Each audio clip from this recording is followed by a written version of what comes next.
2.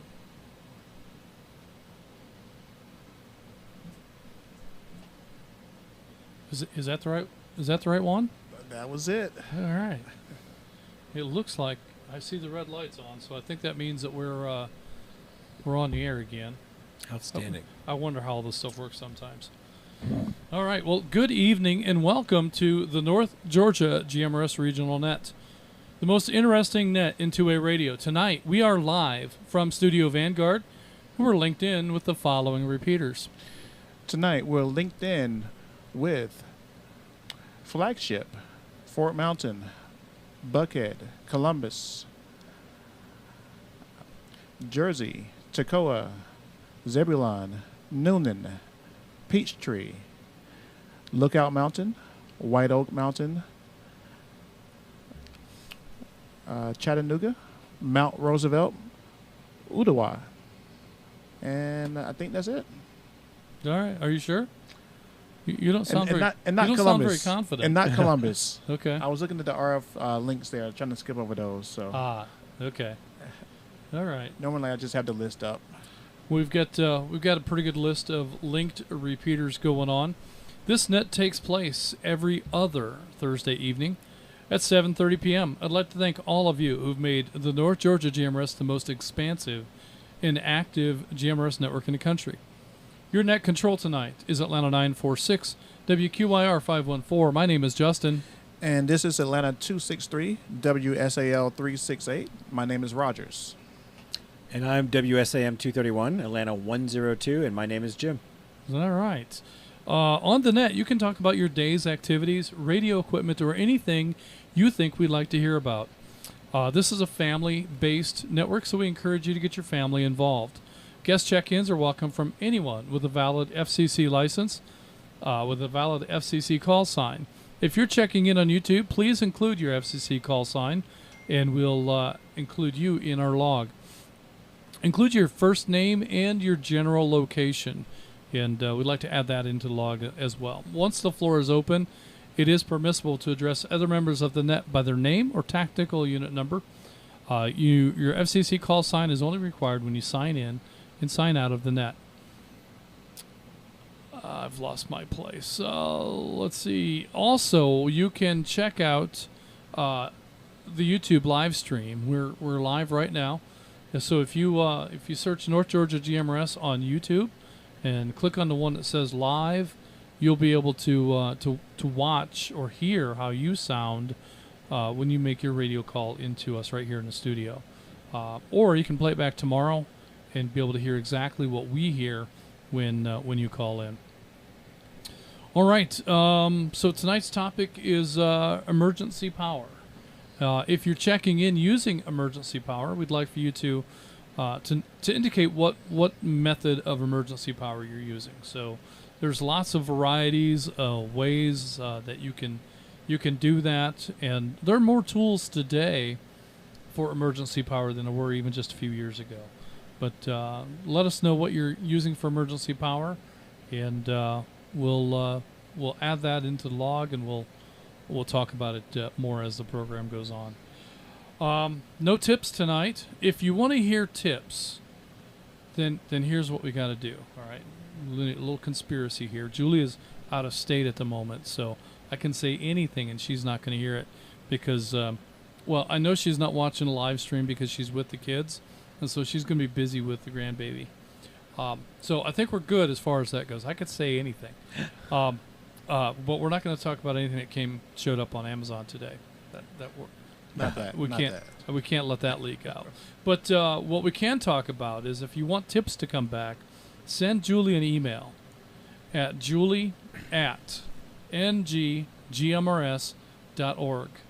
And if she gets enough emails, I think she'll likely come back and resume her duties with Julie's tips. I miss Julie's tips. It's always insightful, and she's always uplifting. So, Julie, come back. Exactly. Yeah, and you don't have to look at us the whole time. Exactly. You've got something else that you can look at least for a couple of minutes. So, send that email to julie@NGGMRS.org and tell her that you want your tips back. it's time for tips. So, Jim, do you have some announcements? Let's break. I do. And good evening, everyone. This is WSAM 231, Atlanta 102. My name is Jim, with this week's news and announcements live from Studio Vanguard. Tune in tomorrow night for the North Georgia GMRS Network's Friday Night at 9 Simplex Challenge on the Monument Repeater. Tune in to learn about emergency comms and how to use the simplex frequencies. Also, beginning at 7:15, the North Georgia Amateur Radio Association's Friday Night at 9 2-meter simplex challenge on the N4KHQ repeater. Come and test your radio's reach in the world of simplex. And don't miss Saturday Night Sessions, a ham radio talk group with your host, Dana. So tune in early this Saturday at 7 p.m. on any NGARA network repeater. For any amateur radio operator and for any of the amateur radio operators out there, the Georgia QSO party is taking place the 11th and 12th of April in 2 time slots. The 11th of April is 1400 hours to 2359, and on April 12th it is from 1000 hours until 1759. It's a great chance to work all Georgia counties for that award, and you get to make some friends. Who knows, maybe even close to you. The following weekend is April 18th and 19th, and is the Georgia Parks on the Air weekend, running concurrently with the Georgia National Support Your Parks weekends. The goal is to get all 52 state parks activated. So if you're working on an Activator Award, a Hunter Award, Worked All Counties Award, or just want to make some contact, it's going to be a great weekend. So be sure to bring a friend. Don't forget, all those contacts count towards other awards too, like the QRZ USA 250 Award, to make contacts with 250 U.S.-based stations. You can apply those parks. Those other parks are part of your America 250 Award, and that's a special Logbook of the World Worked All States Award with a special design. Let me break. Also on April 19th, NGARA will be hosting its first amateur radio test. The test will be at Rose Creek Public Library in Woodstock. It's at 4476 Town Lake Parkway. Testing will require pre-registration and will begin at noon. You can pre-register at https://larc-vec.org/home/.php, or just Google Laurel VEC, search for test sites in Georgia, choose Woodstock. Justin must have goofed up his listed twice. So once again, that's https://larc- I'm sorry? I accidentally selected Florida. Oh. But if you search Georgia, then you'll see Woodstock in there twice. I don't think it matters which one you pick, but when you pick that, it will show you the location. But here's the thing: is you've got to go down here to this URL right here, copy and paste that, plug that into your browser, and that will take you to the pre-registration page. Do you want to try to read that URL over the air? I'd love to. That's https://larc-vec.org/home.php. Oh, that's not the one I was talking about, but that's a good one. So anyway, go to the Laurel. Just Google Laurel VEC, and when you get to that search page, plug in Georgia, search for that. You'll see Woodstock listed, and you get to the bottom of that form, just above where it says Other Scheduled Sessions. There's a URL. It starts with https://forums.gle/. I'm not going to go that far. So if you can find that URL, that's where you need to go to pre-register for the ham test. Pre-registration is absolutely required. So if you have questions, if you're not quite sure what to do, you can send me an email at justin@nggmrs.org, and I'll see if I can help you get registered. I've got some upcoming gatherings to tell you all about this week, right around the corner, so pay attention. Grab a pencil and put these on your calendar if you're interested. These meetups are a great way to meet your fellow members in and around your area. The Kennesaw Gathering will have our Meet and Geek on Tuesday, April 14th at noon at the Old Town Grill on Cobb Parkway, around the corner from McCollum Airport in Kennesaw at noon. Bring your radio or Meshtastic programming issues to discuss and resolve. They'll have a mobile test bench available after lunch where they can test and program the most popular radios or help you set up your Meshtastic node. please reach out to Ed Atlanta 557 beforehand or on the air, or via email at wrqg806@gmail.com if you're planning to attend so they hold enough seats. And we can try to have the right programming cables and software available. The Northeast crew just celebrated their 3rd year of lunch at Rooster's Cafe. A big thank you to all the folks who have attended through these past 3 years. It's been a great meeting. It's been a great meeting with all the people with common radio interests that we all share. Our next meeting for April will be on Wednesday, April 29th. We are always happy to see new faces. The last Wednesday of every month, find us at Rooster's Cafe in Dahlonega for great conversations and laughs. For info, contact Atlanta 403 Bobby KQ4 MJL or Gainesville 44 Joe KQ4 MJO. And also, another meeting is the Peachtree Corners Brunch Bunch. That is the 3rd Saturday of every month. Set up by Pamela, Atlanta 849, and Ernest, Atlanta 848. JR's Log House is at 6601 Peachtree Industrial Boulevard, Peachtree Corners, Georgia. So if you want to come to that, we've been having a lot of new faces. 18 people last time. Pamela was shooting for 20. So, let her know. Atlanta 849. Great turnout. Yeah. Good food, too, and super reasonably priced. So definitely check out JR's Log House. And go when Pamela and Ernest are there because they get extra points. Oh, cool. Yeah. Hey, the Chattanooga. That's right, isn't it? Yeah, and they give out prizes sometimes, depending on the season. So yeah, a lot of fun. Oh, very cool. The Chattanooga Regional NGGMRS and NGARA and Skywarn Group meets at noon on the 3rd Friday of every single month at Champ's Restaurant in East Ridge. The address is 6515 Ringgold Road, Chattanooga, Tennessee, 37412. Also, here's the phone number, 423-602-5999. It's right off I-75 at exit 1, just across the Georgia-Tennessee state line. Look for a bunch of old boring guys sitting in the back section talking about radios and stuff. All are welcome regardless of licensure, club affiliation, or preferred band of radio. So, that was submitted by Jonathan Chattanooga 30. And the big one, listen up, and we're only going to say this several times. The North Georgia GMRS is pleased to announce our next social event, the 5th annual Cookout hosted by the Smith family, Trey, Gainesville 287, Lynn, Gainesville 286, and CV, Gainesville 285. When? Sunday, May 9th. We plan to eat around noon. The site will be open for parking at 11 a.m. Where? This year, we're excited to announce that the event will be held once again at the infamous flagship repeater site, high atop Mount Sassafras in Pickens County, Georgia. The address there is 2996 Monument Road, Jasper, Georgia, 30143. Important, due to parking constraints, we find it necessary to limit the attendance this year to 150 persons. Therefore, timely RSVPs are requested no later than Monday, May 4th.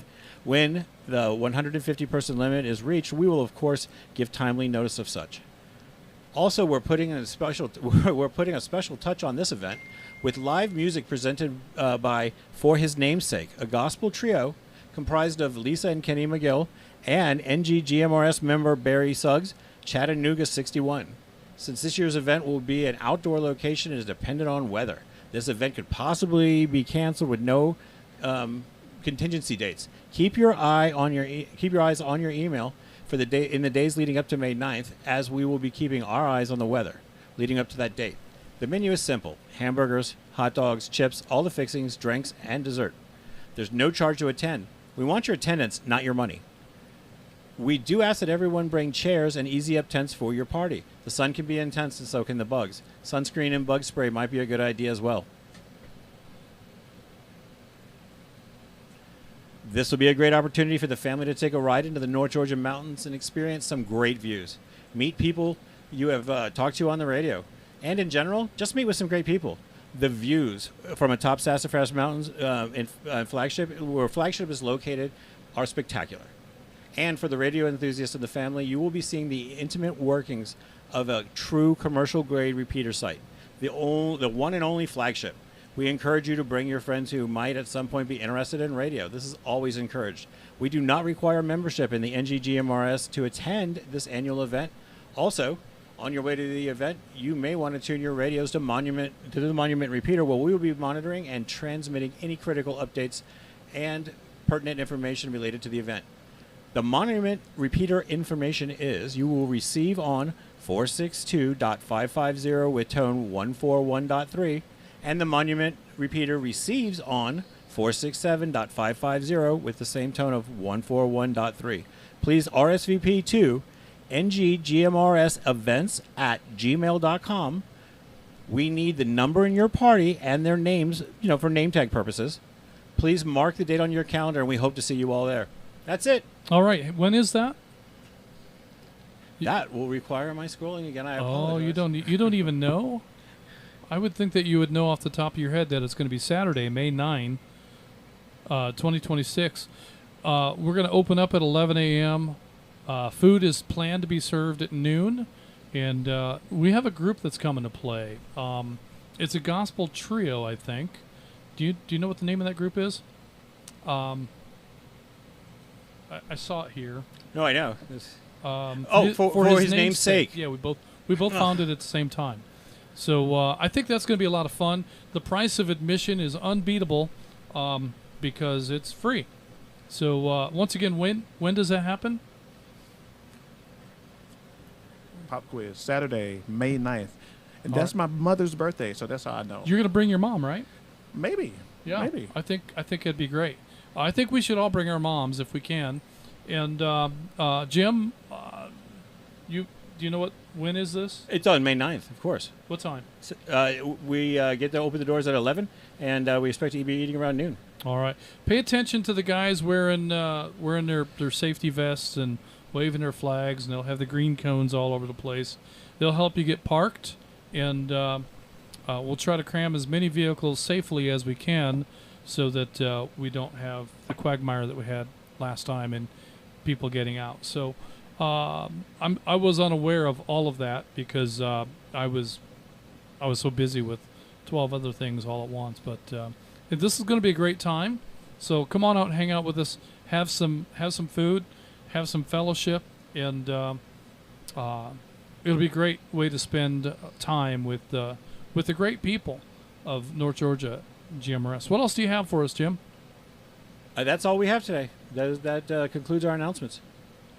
All right. If you have any additional announcements that you'd like to make on a future episode, send me an email at justin@nggmrs.org, and I will see if I can get that added to our announcements. If you're trying to put together a lunch group somewhere, and you think that we could help you get the word out, let me know. Send me an email, and we'll add that to the announcements and see if we can help get your lunch gathering known and attended. So, Pamela's gathering started off, I think the first several times, it might have just been her and Ernest and one or two other people. And me and Patrick, Atlanta 240. So it started Joseph, off as a very small, and it took maybe a year before that really caught on, right?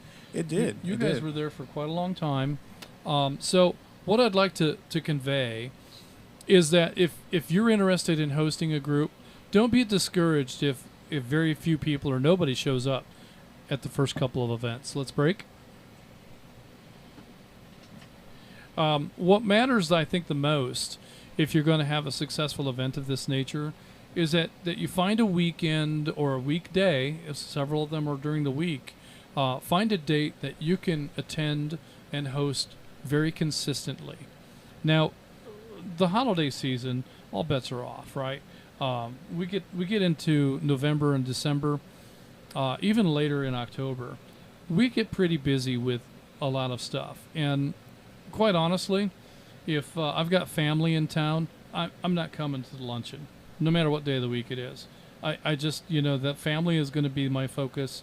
And if I'm busy trying to plan for holidays coming up, trying to get the house cleaned up, trying to, whatever, I'm probably not going to have time. So most of these events are going to kind of suspend during that period of time. In fact, if the net falls on like it did last year, excuse me, Thanksgiving and Christmas both. Excuse me, we're gonna on have Thursdays. back to back. Yeah, And we're not going to be on the air during holiday events like that. So, and I think that's a good idea to suspend some of those luncheons.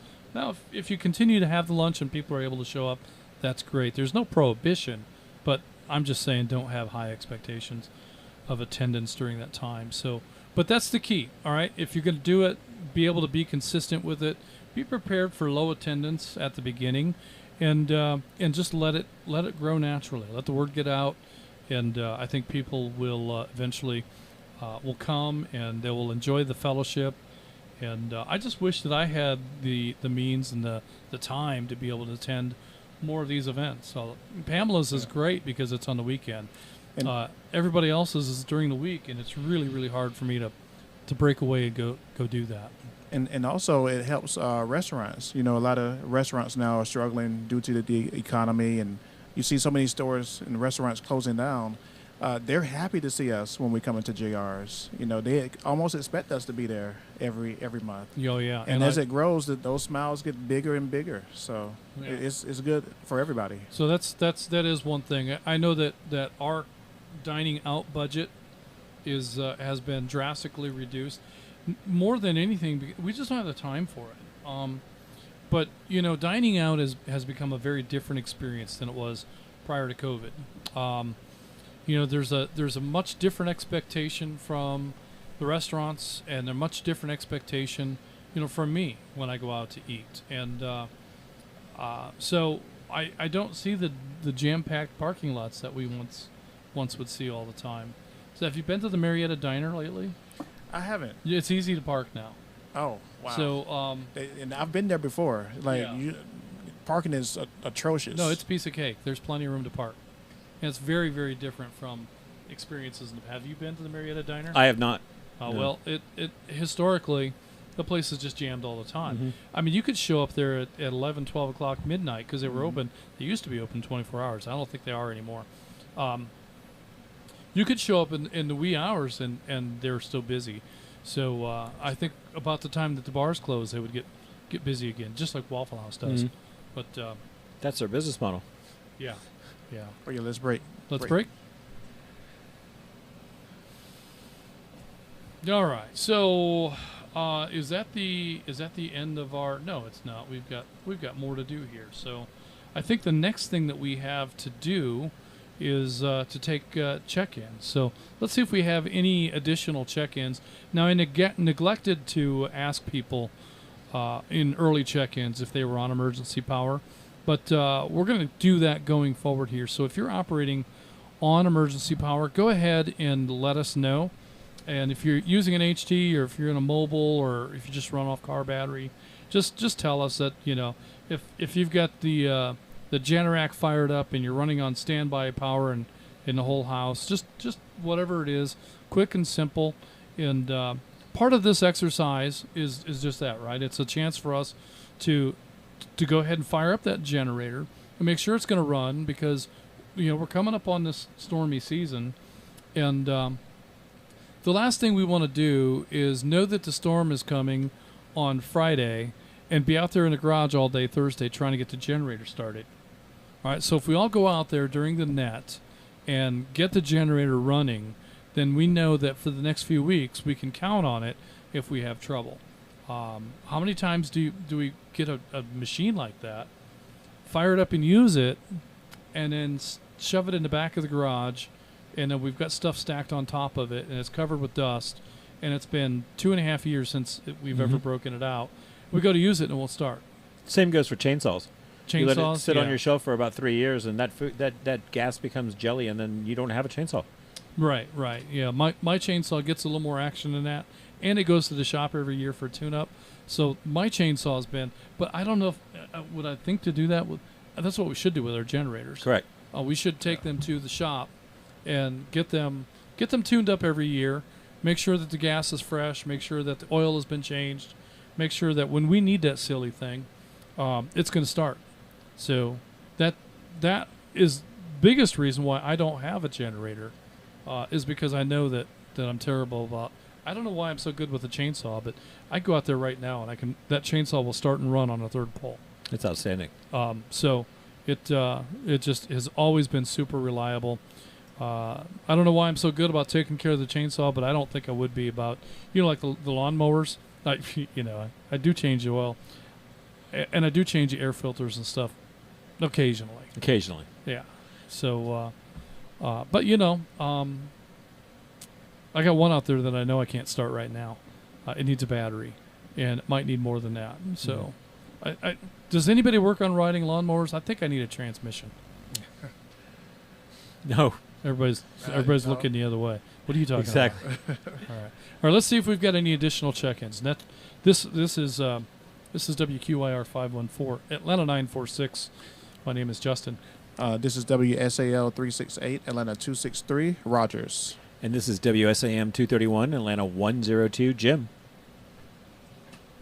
And we're going to stand by for additional check-ins. Any repeater other than flagship. Net control standing by. This is WSGP 646 Atlanta 164. By way of relay, Atlanta 165, Dan and Julia from Marietta checking in and checking out. This is Atlanta 227 WRCS 621, Greg and Tucker on emergency power. Good evening to the net. Was he on Peachtree?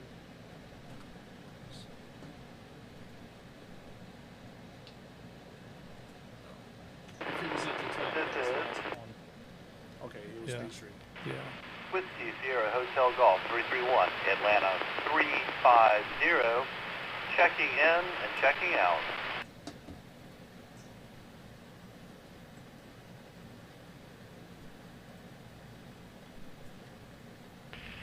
This is WRCR 952, McDonald 22. Tim in Stockbridge, check me in and out, please. This is SFY 564, Chattanooga 24. Check me in and out, and I'm on regular power. Is that 64? Yeah. This is Good evening, Net Control. This is WRNW 488, Atlanta 532, Tom in Flowery Branch. Checking in and checking out. And I tried to check in earlier. I don't know if you got me, but I'm on regular power tonight. And enjoy the net, everybody.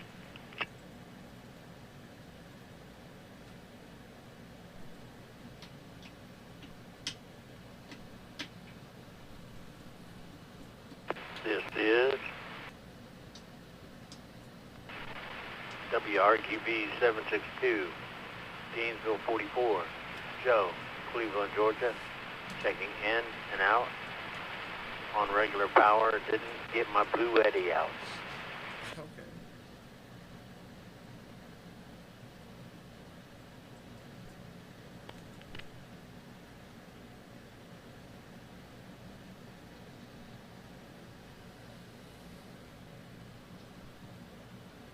I heard Bobby in there at some point. I think he got stepped on. Let's go ahead and put Atlanta 403 in there. Right there after Joe.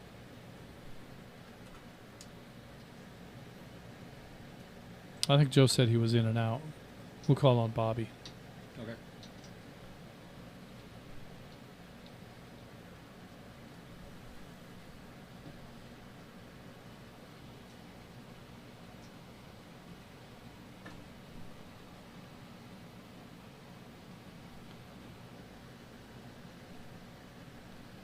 All right, let's see. Where were we? We were right here.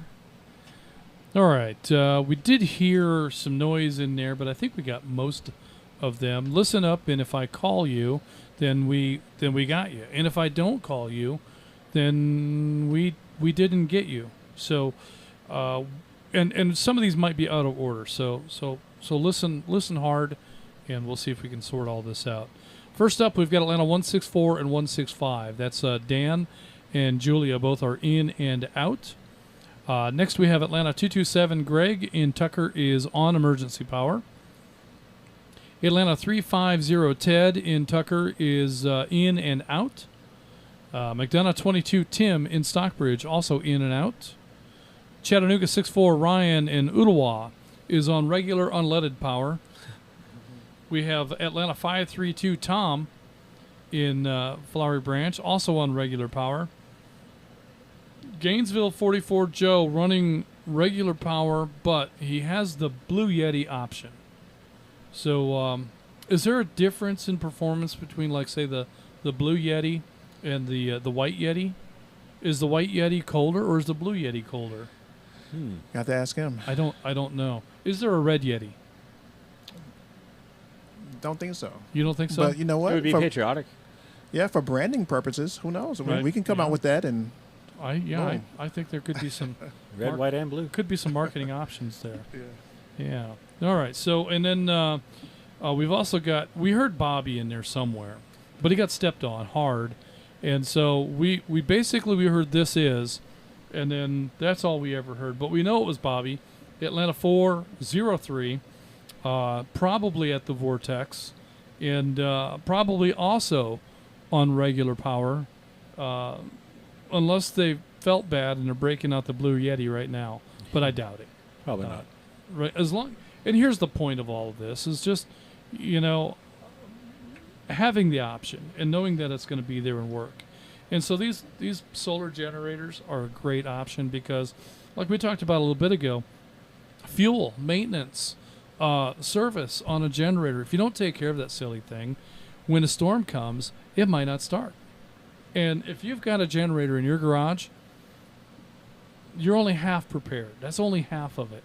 If you haven't been out there and had it running in the last 90 days, we don't know whether you have a generator or not. So if you're not up, and just like I know I would neglect it. So that's the biggest reason why we don't have one. There was a sale. Costco had a big old generator, tri-fuel generator. It's usually $1,000. It was on sale for $699, and I almost bought it. And we were a little tight on cash at the time, and so it was hard for me to justify. And so I didn't. Let me break. I didn't buy it. And then we had those storms roll through, like 2 weeks after the sale. Mm-hmm. And so I went back to Costco to see if by chance they were still there, knowing that they probably were gone. And they were. Mm-hmm. And I think they're discontinued. I haven't seen that. They have smaller ones, but I haven't seen that generator since. And the smaller generator is actually the same price as the sale price on that big generator. So I think probably I'm never going to buy a generator unless I get one of those whole house generators that exercises itself automatically. Mm-hmm. The Generac, the installed. Yeah, with the ATS and everything, so Yeah. that you don't have to do anything, and you can schedule it to come on and run. Yes, absolutely. If I'm going to get one, it's going to be that one. Mm-hmm. But here's the other side of that makes it tough to justify that money. In the 16 years that we've been here, there have only been a small handful, like 3 outages that were over 5 minutes. The worst outage was 90 minutes. Oh, wow. Now, we've had several instances where the power will blink, but it comes right back. That happens. We've had it out for 3 to 5 seconds. That happens. But, legitimate, the power is out and you're wondering, is it coming back anytime soon? Those kind of outages have been very, very few. And so Cobb EMC is recognized across the country as a leader in reliable power. And there are things that they do differently than other electrical providers do that ensure high reliability. So every circuit has at least 2 feed points. Oh, wow. So if a substation goes down or if a feeder goes down, they can throw some switches and get power back to you in a minute, pretty quick. So like I say, we've had very few outages that were over 5 minutes in duration. And The time that we were 90 minutes is because a tree came down on a pole just outside of the substation over here, and it knocked the 69,000 volt feeder line down into the distribution circuits. And they recovered that in 90 minutes. That's impressive. so they didn't recover that in 90 minutes. But what they did was they isolated the part that they couldn't fix, and they got everybody else's power back on. Oh, that's perfect. So That's heads up. my power was only out for about 90 minutes. Now the people down on that around the corner on that part of the street, their power was out for probably 8 or 10 hours. You know, that's not good, but that's still not the kind of thing that it's going to make me want to run out and get a generator just for that. So Vanguard has generators, but they're not here. They're in Noonan.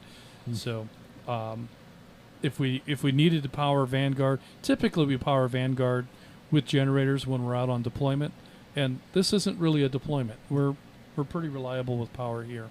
Now we do have a massive bank of batteries, and if we were running on just radios, which we could do, we can do what we're doing. We can't live stream on radio, but we can do the net over the air on air from Vanguard, and we could set that up in just a couple of minutes.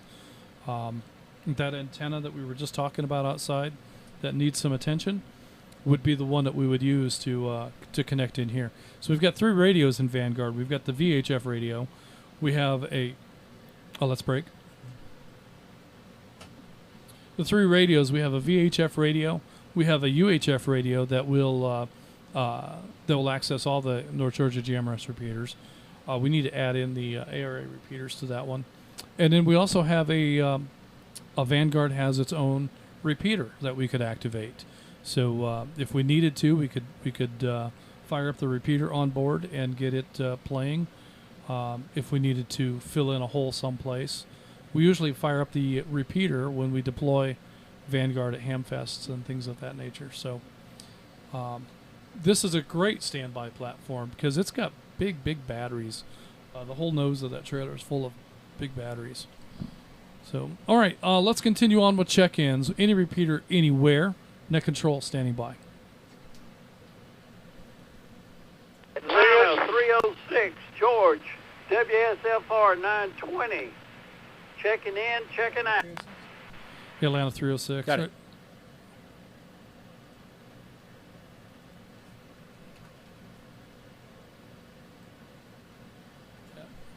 This is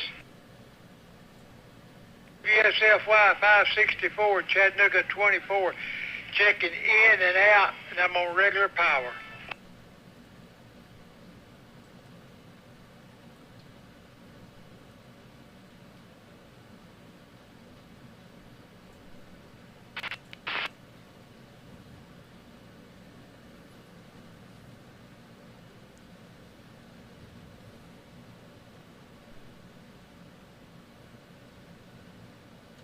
WRPU 564, Gainesville 113, Keith and Buford, checking in and checking out.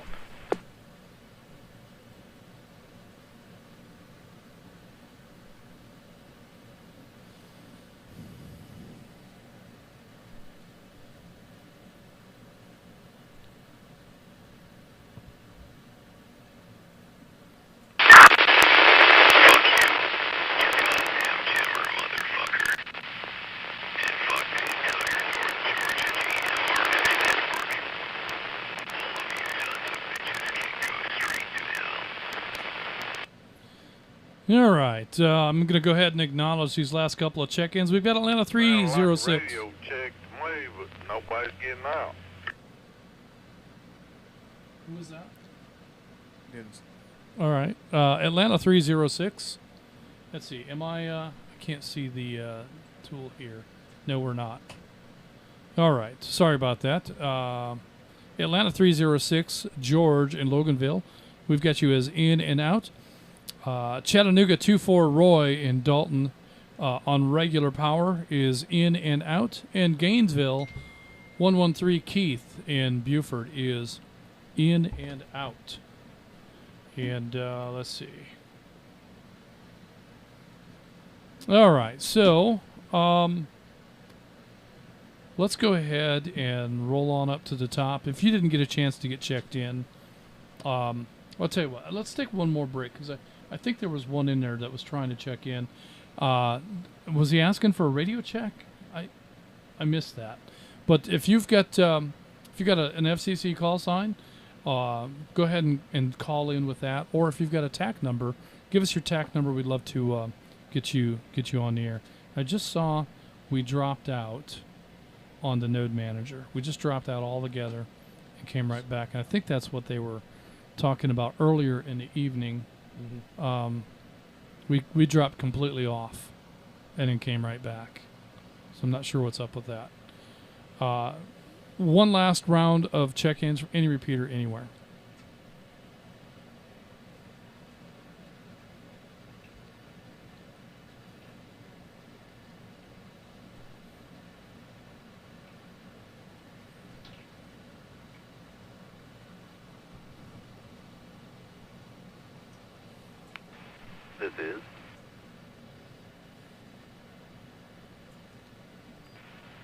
This is WSJY972, Craig in Houston. I'm going to be checking in and checking out, and I am on a mobile HT, but I do have a solar generator backup. That is, my call sign again is Whiskey Sierra Juliet Yankee 972.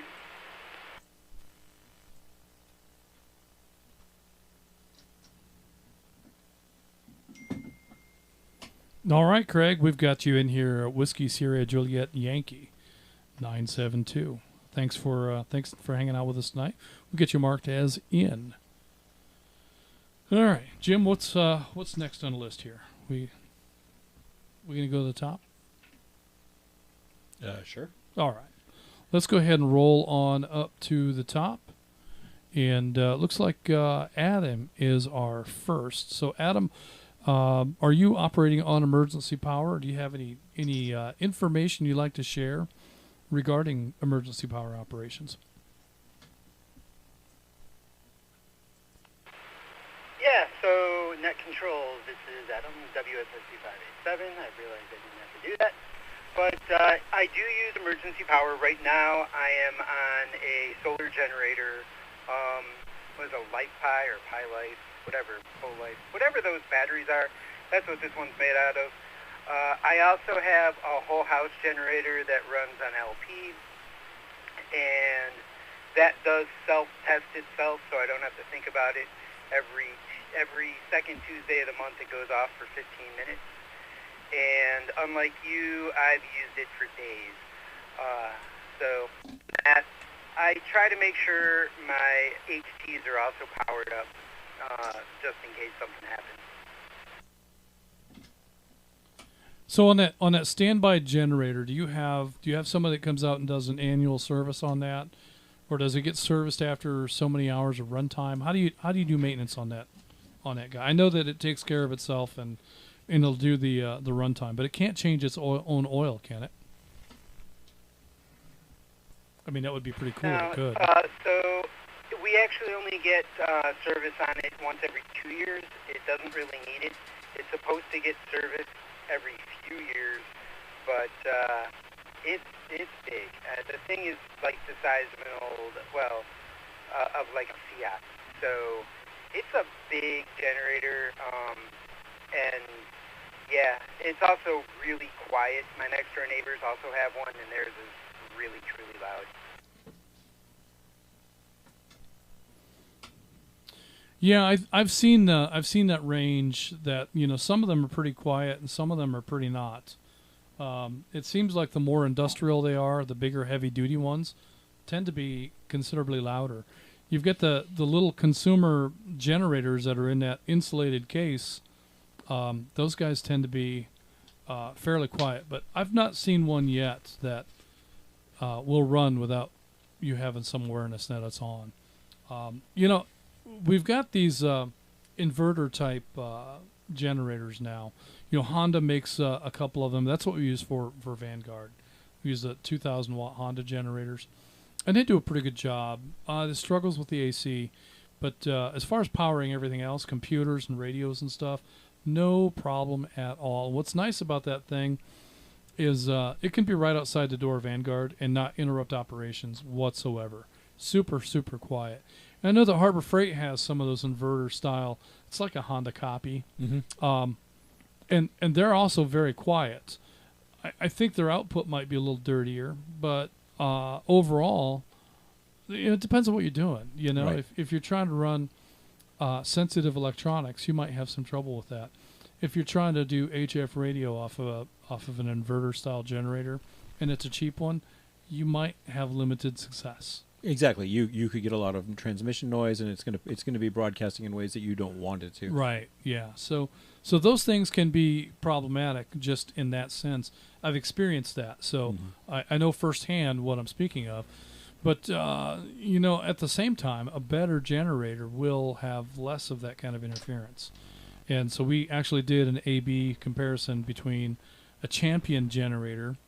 I don't even know who makes that, but it was a Champion inverter style generator versus the Honda.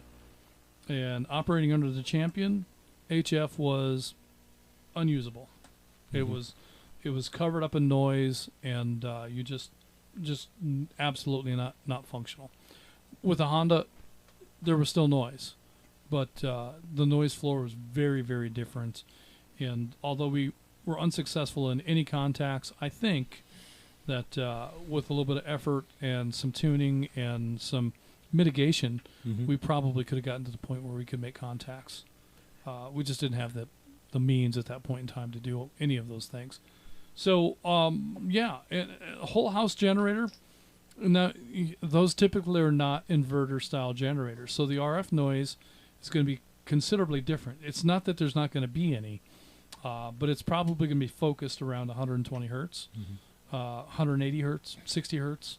So those are going to be the harmonics of the generator as it's making power. And let's break. So chances of being able to operate a radio successfully around a conventional generator is a lot higher, I think, than the inverter style. But you know, the Blue Yeti, the solar, those are all inverters. No, absolutely. And it's the simplest to produce these days, and that's why they're cranking those out. And they seem to be pretty quiet. At least the ones that I've been around seem to have a pretty quiet power output. So, have you been around any solar generators that made radio unusable?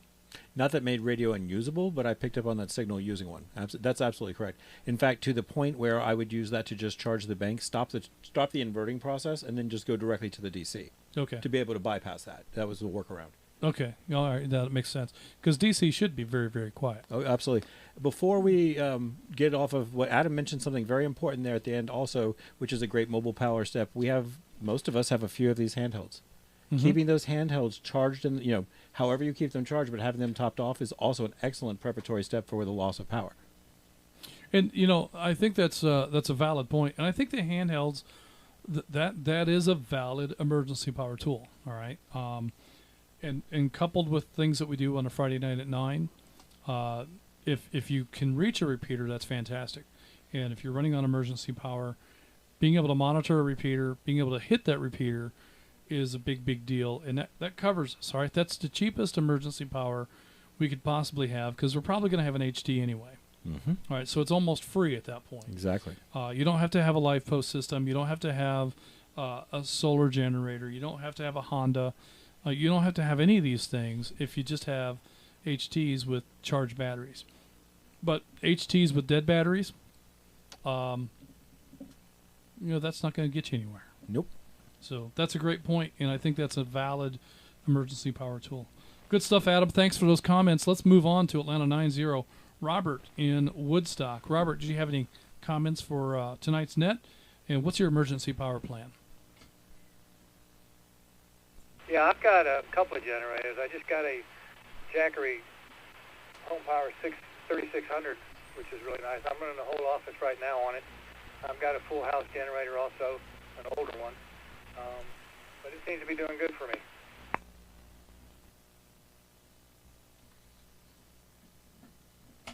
Very good. Have you experienced with that Jackery any RF noise? Does that get in the way of HF radio operations, or maybe you don't do any of that?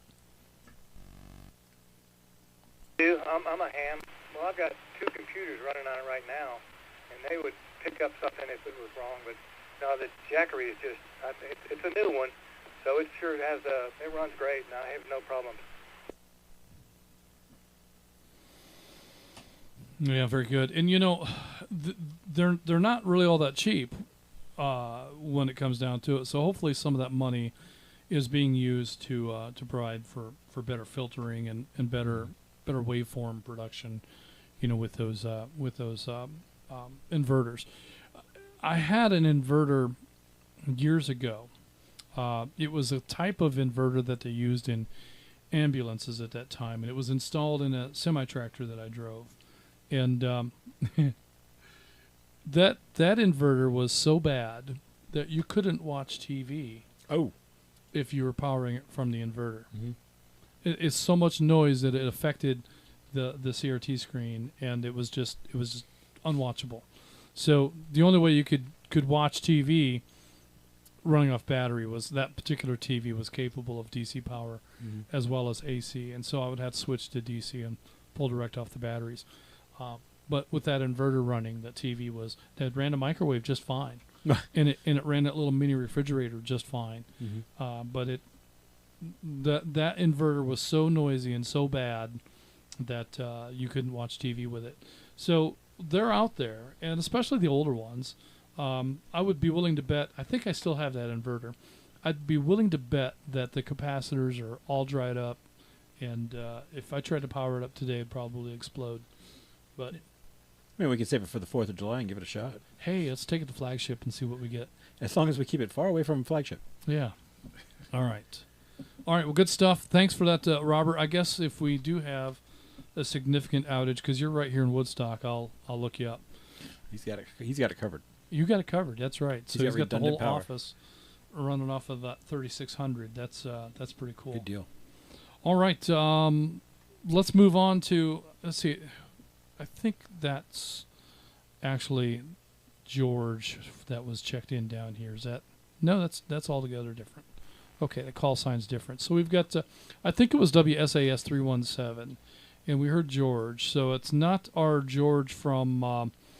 Loganville. This is a different one. We don't have a TAC number with this George. So, but we do have WASAS 317. If that sounds like that's close to your call, do you have any comments for tonight's net? And what's your emergency power plan?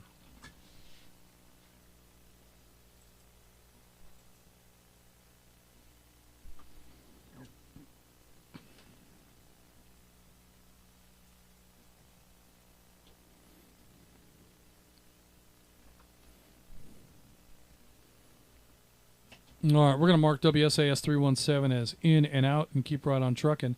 Next in the roster is Atlanta 26 Flip in the beautiful Druid Hills. Flip, what's your emergency power plan?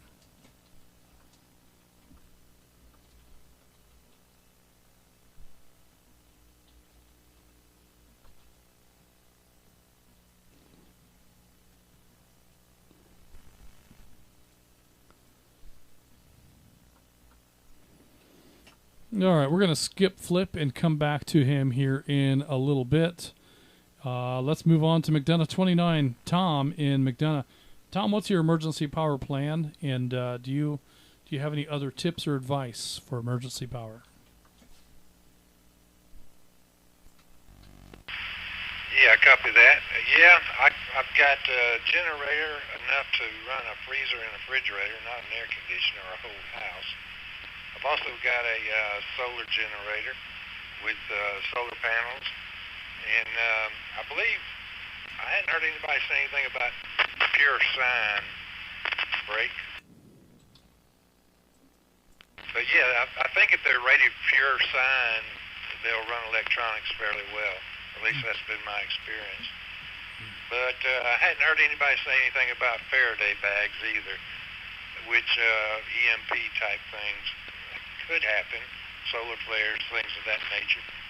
So I keep some cheap radios charged in Faraday bags so that if anything like that happened, I could rely on those. But that's about it.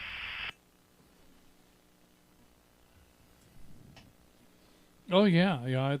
That's a valid point. The EMP thing, I think probably is more likely to come from maybe a solar event than anything Absolutely. else.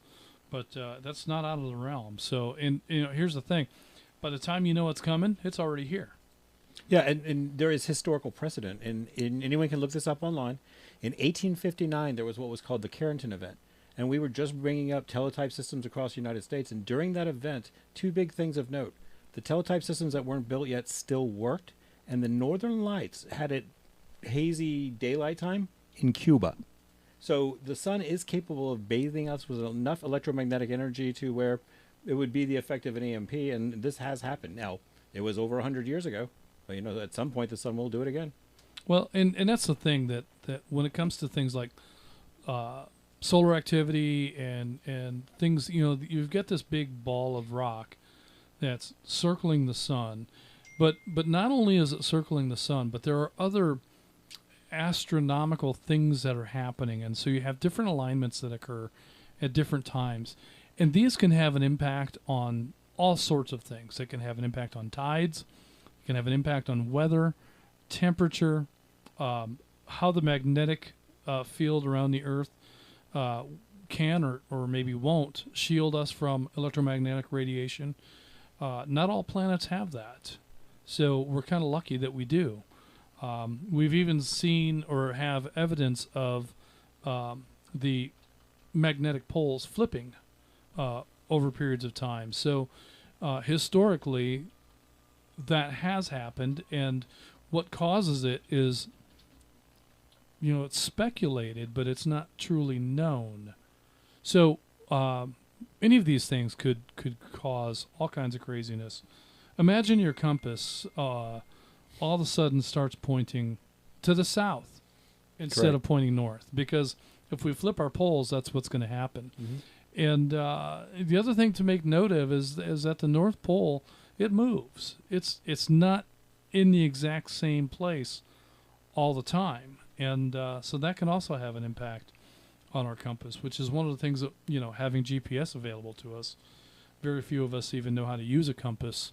But there can be some inaccuracies as a result of that. So, there's a lot of things that come into play, and we might think that it's something like global warming, but I think there's a much bigger picture of things that are going on in our universe that can play into all of this. So, being prepared for EMP is not a bad idea. It can be as simple as a metal trash can and a piece of copper wire and a ground rod. Correct. That's it can be that simple. So it doesn't have to be complicated. Let's break.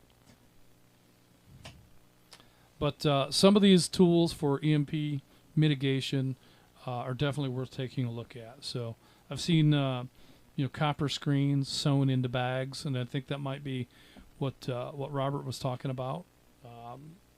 He talked about a bag. And that can be pretty effective. I know that, all of the electronics on the railroad are shielded against EMP. Everything that we have is in a Faraday container of some sort. So most of our signal cases are built out of metal enclosures specifically to achieve Faraday protection. In fact, we label the terminal board on the back of the case as a Faraday board. Oh wow!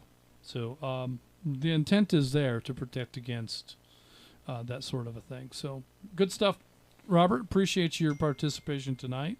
Oh, that was Tom. I'm sorry, I lost my place. Thank you, Tom, for that. Let me just go ahead and start checking the boxes like I'm supposed to, and then we'll know where we're at. Right? That's how it works. That's how it's supposed to. Speaking of boxes, we got a few YouTube check-ins as well, but that's towards the end there. Okay, we'll get to those here in a little bit. Are there any YouTube comments that we should be aware of? Yeah, there's one comment that I thought was pretty funny. The Old Man Prepper. Okay. He said he made the plunge for the whole house Generac here in North Georgia. It was wife approved. Put that in all caps. Excellent. After Snowmageddon in 2014, and I haven't regretted it, the investment ever since. So that's the way to go. I think that's the only way that I would ever be able to justify it. And I don't think I'd have any trouble getting it approved. It's just me getting off the money. Looking at $3 to $5 grand probably to get one of those things installed, and that's if you do a lot of the work yourself, which I would. But from the railroad, and I know from running data centers, those generators don't take care of themselves. I think that's what both of us find something that we don't want to get into, because you have to run them once a month, but you also have to run them under load, and then also make sure you polish the fuel. And after you've taken care of commercial generators for a year or two, solar looks pretty enticing.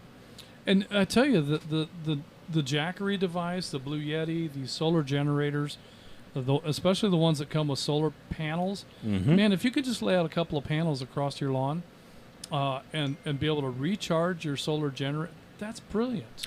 And how much of our life runs on USB-C now?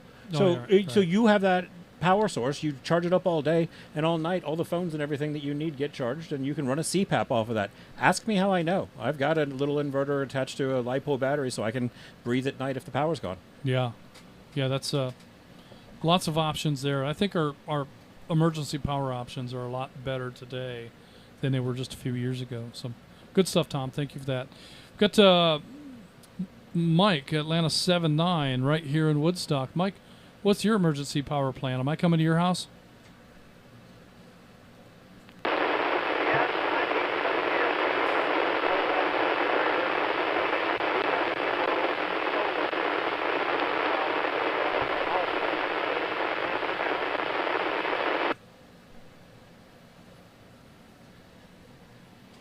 I'm pretty sure that wasn't Mike over on the Buckhead machine.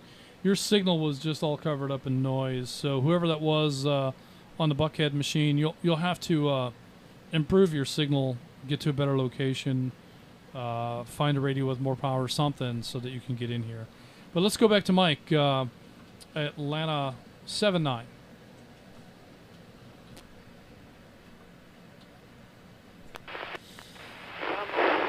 Now, is that better? Yeah, nice and loud, Mike, so we can modulate through that noise, but we can hear you on flagship.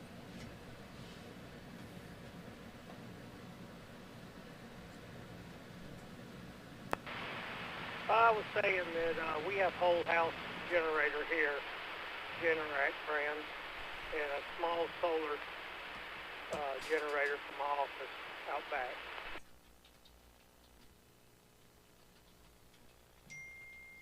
Generac seems to be an extremely popular brand. Have you been happy with that?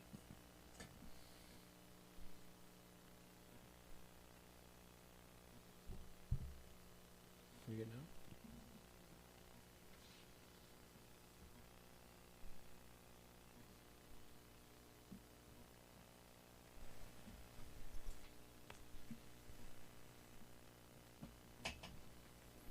out? Mike, are you happy with that Generac machine? What's your experience been with it? Good machine. I did put a small welder here outside. Keep up with the hours. It actually about every 2 years will change oil.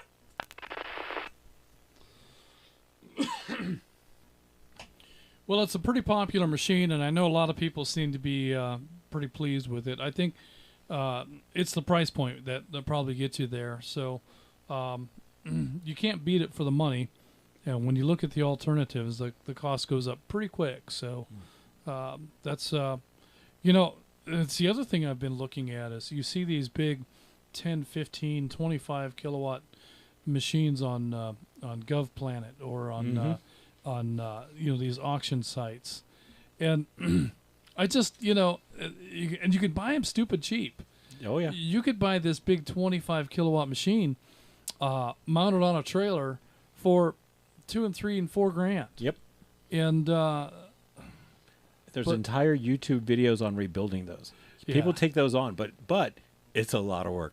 It's a lot of work, and they don't always have power outputs that are homeowner friendly. Exactly. So some of them are 480 or 277 and 3-phase, and you get into going to single phase out of 3-phase is not as cut and dried as you might think. So you have to do something with the other 2 phases, You can't just let them float, because if they float, then you can't regulate the one leg that you are loading.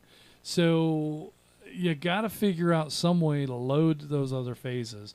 So now you're dumping energy into heat, and you're just wasting fuel. Yep. So sometimes that big generator is a big pain. Unless you have a load that it can be happy with, like you're going to hook up several neighbors or something, you can get into the place where too big is definitely too big. And when you bring up load, that's an important consideration that someone just brought up, that they're running their refrigerator and another key piece in their home on that. If your generator can barely power your whole house, it's a bad idea to run it at its maximum capacity. They run much better around 30 to 50%. And if that only powers the critical devices, then you've sized it right, and you'll use less fuel. Yeah, so you can affect the overall lifespan of the machine, and its runtime on a tank of fuel. Now, ideally, you're not going to be dealing with tanks of fuel. You're just going to have hooked up to natural gas or maybe propane. But I don't know. I think a 20-pound tank of propane will get you roughly a day, depending on your load.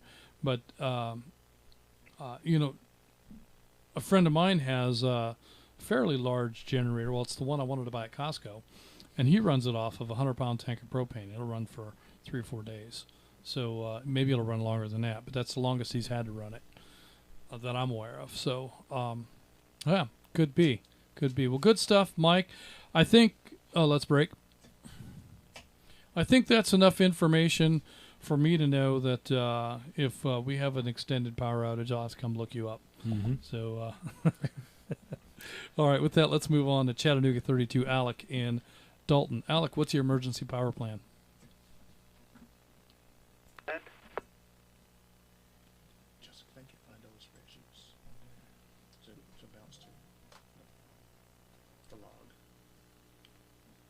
You want to find that?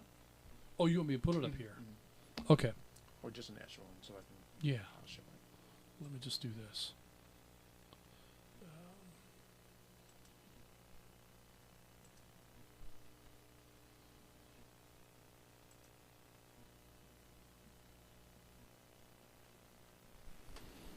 All right, not hearing anything from Alec. Let me go back to Flip, Atlanta 26. Flip, do you have any comments for emergency power? Can you hear me now? Yeah, we've got you now. Did your emergency power not work out? I don't think that was the problem. I have no idea why I was able to check in on Buckhead but not communicate after that. I don't know what the problem was.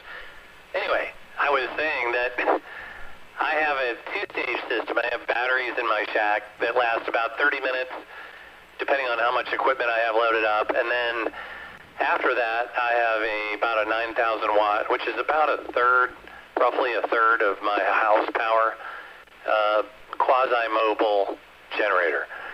And that seems to work pretty well. Most power here in town is pretty reliable, although in the Druid Hills neighborhood, a lot of the power comes in from the back of the lot, so they don't have to have telephone poles on the street, which was kind of an original neighborhood sort of thing that didn't really work out well because the power company can't maintain the lines all that well. So anyway, that's our deal. Back to you. No, yeah, there's a big part of the old section of Fort Wayne that was built that way. All the utilities, all of the trash service, all that stuff is in an alley in the back of the neighborhood. And the alleys are, 12, 14, 16 feet wide. So there's no trouble getting equipment back there. But I think that in some of these older towns, those alleys are a lot tighter. So it may be tough to get a big truck in there to be able to do the kind of maintenance they'd like to do. So that would be interesting. But yeah, I 9,000 watts is actually kind of a lot of power. So maybe that means you can't run, both of the furnaces or both of the air conditioners. But if you have a good prioritization for your power, figure out what needs to be, what is absolutely critical. All right. So if it's wintertime, do you have to run both units? Can you get by with maybe just run downstairs, and some of that heat will escape into the upstairs. Maybe you can't be comfortable enough to sleep up there. Maybe you can. But maybe you can just have enough heat up there to that soaks through the house to be able to keep your pipes from freezing in the upstairs bathrooms. So just having a good plan as to what you are going to power and what you can live without. So, because let's talk about the nature of this. This is an emergency standby, right? You're going to use this in the case of an emergency. So if you have the power that you need to live comfortably in that circumstance, then fine. That's great. But if what you're trying to do is mitigate the emergency, then figure out what are the most important things to power. We want to keep our refrigerator and our freezer. We want to keep the food protected. But I'm here to tell you, you've got $300 to $500 worth of food in that refrigerator right now. What's it going to cost to fix your pipes if they freeze? Oh, it's extraordinarily expensive. So maybe it's worth letting the food go, and if we're dealing with frozen, conditions, you could just move that food outside, put it in some plastic totes, and put it out on the patio to protect it during the outage, and shut your freezer down so you have energy to be able to run other things. But you just have to carefully prioritize what you're going to run, and what is the greatest value at this time. So keeping your pipes from freezing is a pretty big deal.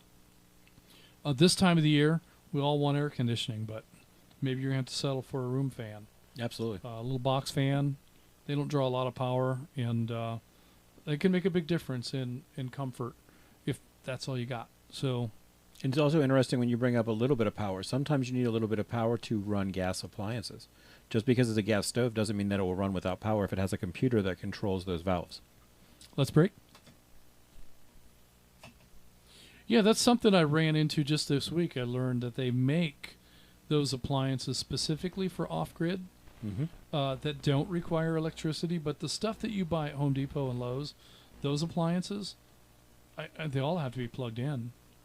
So you've got to have, you're not going to be able to start the oven. You could probably start your stove. You can turn the gas on and light it. And as long as the thermocouple warms up, then it should stay lit. But, I don't know. I mean, if there's some kind of electronic hocus pocus behind that thermocouple, it might not stay lit. I know that when we replaced our stove 2 years ago, my wife did extensive searching to find one that would run when the power was out, and it was set up, like you said, for people who had an off-grid situation. But we had to specifically find a unit that would still run without that computer on top that times and runs it. Yeah, because a lot of times the oven can only be controlled, by that interface. Yes, sir. So, I think that's something to be aware of. So, great point. All right, Flip, did you have anything before we go? Well, natural gas is underground all the way, so you always have that for hot water, and you have that for starting up fires and cooking on the stovetop. And with fireplaces and an insulated house, it doesn't take a lot to keep the pipes from freezing. And, I think generally, our biggest concern is, like you said, the freezers, because we don't want to lose all our food, and so that's really why we have generators. We just want to make sure that food, we're trying to burn through that. We're trying to use that, dig into the freezer once a week and, find something in there that we can eat so we can start paring that back a little bit. So we got a little bit too much, but yeah, I think overall, having a generator like that helps in a lot of different ways, and it keeps things comfortable. I can sleep pretty comfortably under a big down comforter, no big deal, especially down here in the South. Back to you guys. Right, and then the other considerations are things like sump pumps. If you've got a basement and you need to be able to make sure that sump pump has what it needs to run. That's an issue that we had several times at my folks' place. We had, gravity drainage, out of that sump in the basement, but it wasn't always fast enough. And so under a hard rain, water would fill that sump up faster than it would drain out.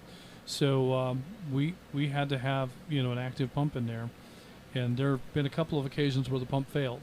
Oh wow! And so that turned into cleanup operations, Yes, and sir. that's never fun. So if your basement's unfinished, then cleanup's not as tough, but you end up basically pulling the carpet out and getting yeah. rid of it, and you got to scrape glue off the concrete. There's nothing fun about it. So something to don't forget when you're planning for emergency power is some way to keep your sump pump operational. They make them that have their own battery backup. Oh wow! So useful. it's basically a 120 volt system that has a 20 or 30 amp power supply that drives a DC motor instead of an AC motor. So when power fails, it just falls over to whatever battery plant you have, and will run off of batteries until the batteries are dead. So that's an option. And if you're concerned about long duration power failures, that might be something to look at. Is a battery backed up sump system. So a little less volume, but maybe you can get by with that. So like I said, the system at my folks' place was gravity drained.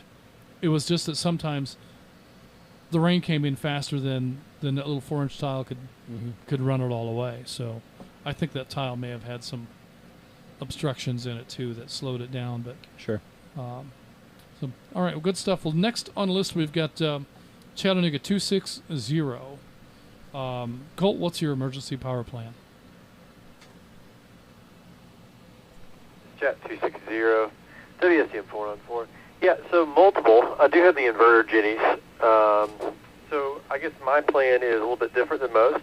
I run 460 amp hour batteries. They're hooked up as the primary to run the shack, which should probably run the shack for about a week. I do have 2,000 watts of solar, but not permanently installed. It's like basically like a mobile, solar blanket that could go out that I can hook those up. That's going to take forever to recharge all those batteries. So, and I also have a bunch of 100 amp hour lithium batteries that are with their own inverters that can be power up around the house, power the TV up for a day or the fridge up for a day if I need to do that. Multiple generators. So the main plan is I have a generator that runs the house, but I don't want to burn that much fuel. So I know my batteries can last a week, and then I can turn up my inverter generator on and burn a gallon of fuel, recharge all my batteries, and save all my fuel that way and last a couple of weeks if I need to. And if I do run out of fuel, I can go siphon it out of someone else's tank. So that's my plan. Batteries are the key, and then I use my gas battery backup system, my generators, to recharge the batteries, much like how the railroad uses their locomotives. Back to you, Net Control. All right. The railroad is going through converting locomotives to AC just as fast as they can. Mm-hmm. So that's we do have the little hybrid locomotive, the yard switchers that run off batteries. Mixed results with the success on that. It's not like you can take that machine out and work it for 16 hours and have it ready to go the next day after 8 hours on a charger. So that's part of the challenge, is you need to have multiple machines to be able to rotate between charging and working, and it's not really how the railroad operates. So these machines are constantly being towed back to the shop and replaced with a diesel gen type of a machine. They have another type of machine that the NS kind of pioneered about 25 years ago, and they call that the genset type. So it's basically it's a small locomotive yard switcher that's got 3 truck-sized diesel engines on it. 600 horsepower engines, coupled with 3 different gensets. And so if you're just tooling across the yard, you're just running one of those engines. And if you just got 3 or 4 cars on, it's just one diesel engine powering the unit. But if you've got 100 cars that you're trying to move from one class track to another, it'll bring all 3 units up.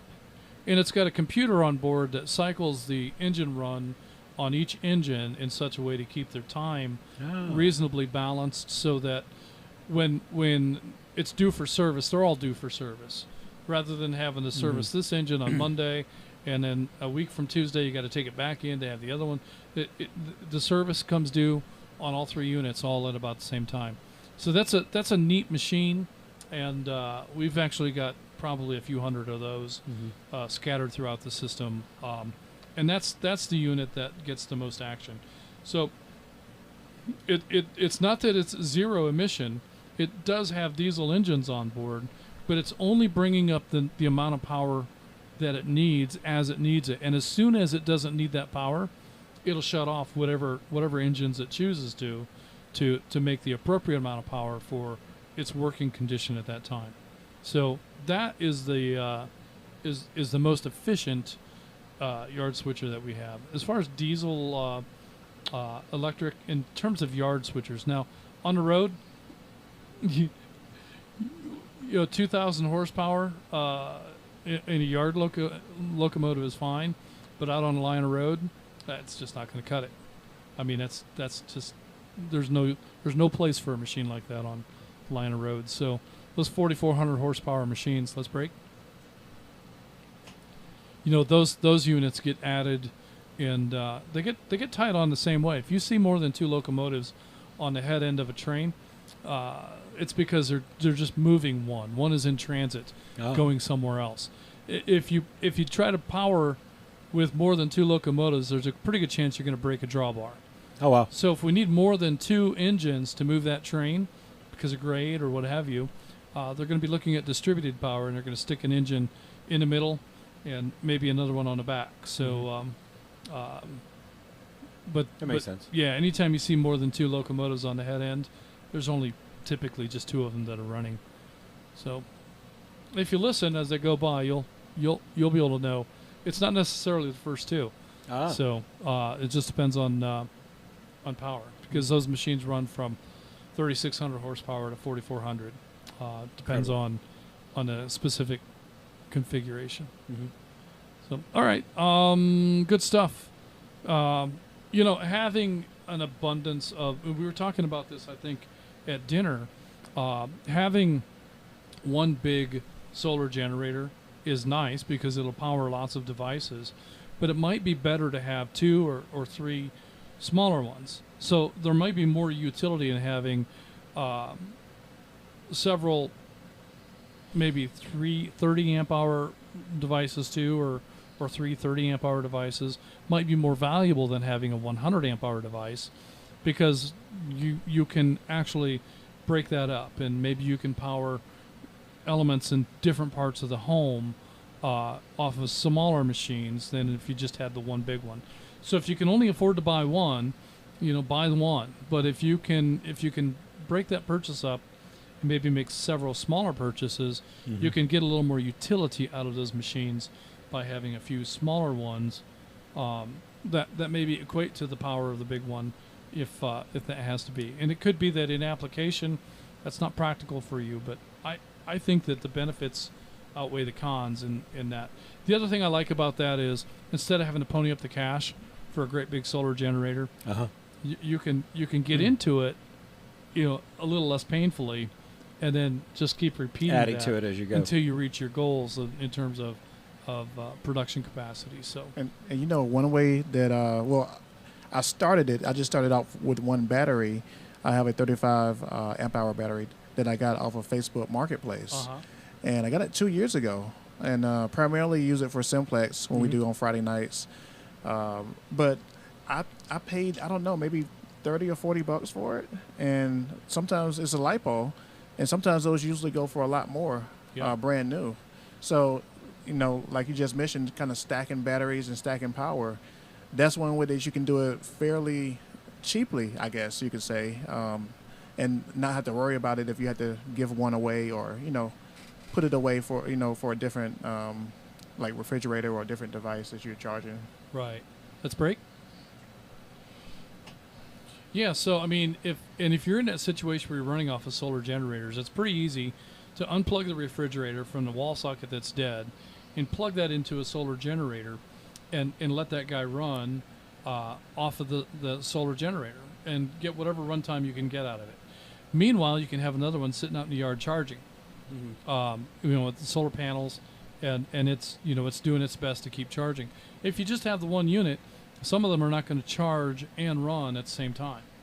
So I think some will, but not all of them are going to be wired like that. It's one operation or the other. You can't do both.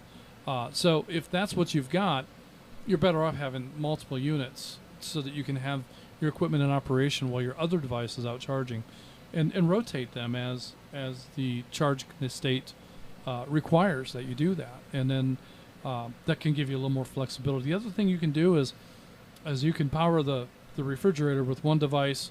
You can power the computer and the internet or the TV or whatever information, whatever news and information gathering device is available to you with another unit, and not be able to compromise the operation of the refrigerator. So I think that multiple units can carry some value. So don't feel like you have to wait until you can afford the big bad Jackery. Go ahead and make the plunge, buy something smaller, and then as budget allows, then just like we do with our shacks, right? So we talk about getting on the air. And we've got some brand new folks here listening tonight. We've talked about this in the past, and the point that I like to make is the first thing is to get on the air. All right, get on the air. What do you have? What do you need to make that happen? And once we've achieved that, now what's it going to take to do it better? All right, so like we had one check-in tonight from, I believe it was from Mike, Atlanta 79. Tough copy, Mike, and you can tune into the YouTube channel and listen to yourself. You'll be able to hear what we heard to give you an idea of what your signal sounds like. So, but he's on the air, right? That's an accomplishment. That's the first goal. He's there. Now, he needs to take steps to improve that signal. So what does that mean? Does that mean shorten up the coax? Does that mean get the antenna elevated? Does that mean he's operating off of an HT and it's marginal, but if he goes to the mobile, he's just fine? All of these things kind of come into play. And the same thing is true when you're talking about emergency power. The place to start is where you're at. You start where you're at.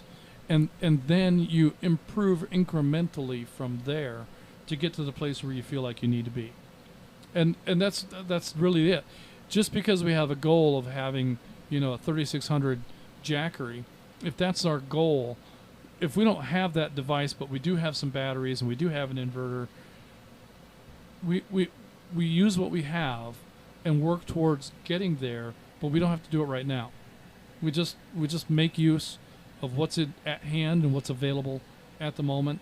So you get into a situation where it's blazing hot and you can't hardly stand it, and the power's out and the AC's gone. Most of us have a car. We can go get in a car. Correct. Let's break. We can go get in the car and we can ride down to the supermarket that's probably running on generator, that's probably got all of its air conditioning running, certainly has its refrigeration operating. So we can go down there and get some comfort from that blazing heat. Or maybe go to the coffee shop. Maybe they've got power. Maybe, there's options available if we don't have the standby generator that just runs the whole house. We just have to be creative in how we think about things, and exercise all those choices. And I like the idea of, like you said, start where you are. In an emergency situation, we may have a few extra batteries to lend out. So we may know people who may be in need, and it may be no time to order something from Amazon or whatever. Right. We may just have to hook someone up kind of quickly to just get them by just on the bare minimum. So it's good to know every step of the way. And that's the other thing that comes from the Friday night at 9, right? So when we do have a grid down situation, we know who our simplex neighbors are, and we know a little bit about what resources might be available. But at least we have the means of being able to communicate with someone to be able to convey that need. And, depending on the relationships that you build as a part of North Georgia GMRS, there's a pretty good chance that somebody has the resources that you need to bridge that trouble and get you on the other side of it. So, very good stuff. And I will say, when you say relationships, that's why those luncheons are so important as Yes. well. You know, you get to meet people and that you normally don't get to talk to, maybe, or sometimes this is people that you talk to on Simplex or people that you talk to on the network. And, you know, you can have those off-air discussions. Absolutely. And, you know, when it comes to a time of need, they may, you know, be there for you. Or they could give you the information you need because you're like, how do I get into this? How do I make a battery bank? You meet some folks who have done that. You're going to get there a lot faster. Right. Yeah. When I first started looking at these LiFePO batteries, people were building just that, just a battery bank. All right. Well, that's cool, but what are you going to do with it? Well, you get this big old battery bank, and you can charge your phone with it.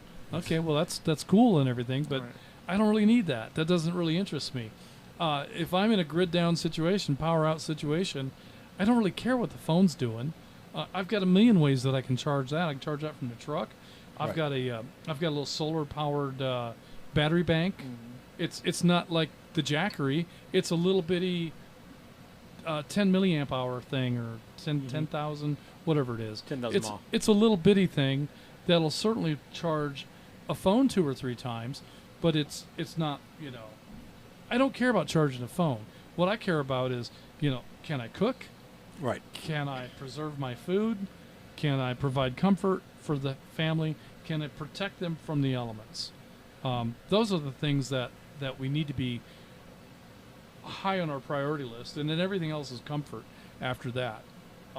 And there's nothing wrong with comfort, but you got to make sure that you've got those primary considerations handled. Let's break. So, great conversation. Let's keep going. We've got Atlanta 16 Brandon in Monroe. Brandon, what's your emergency power plan, and do you have any comments?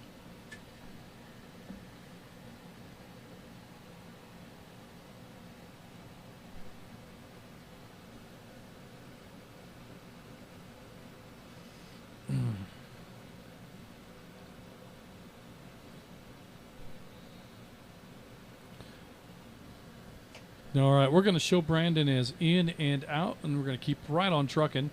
We've got a little ways to go to get through the evening. And so next on the list is Kai, WSAI 254.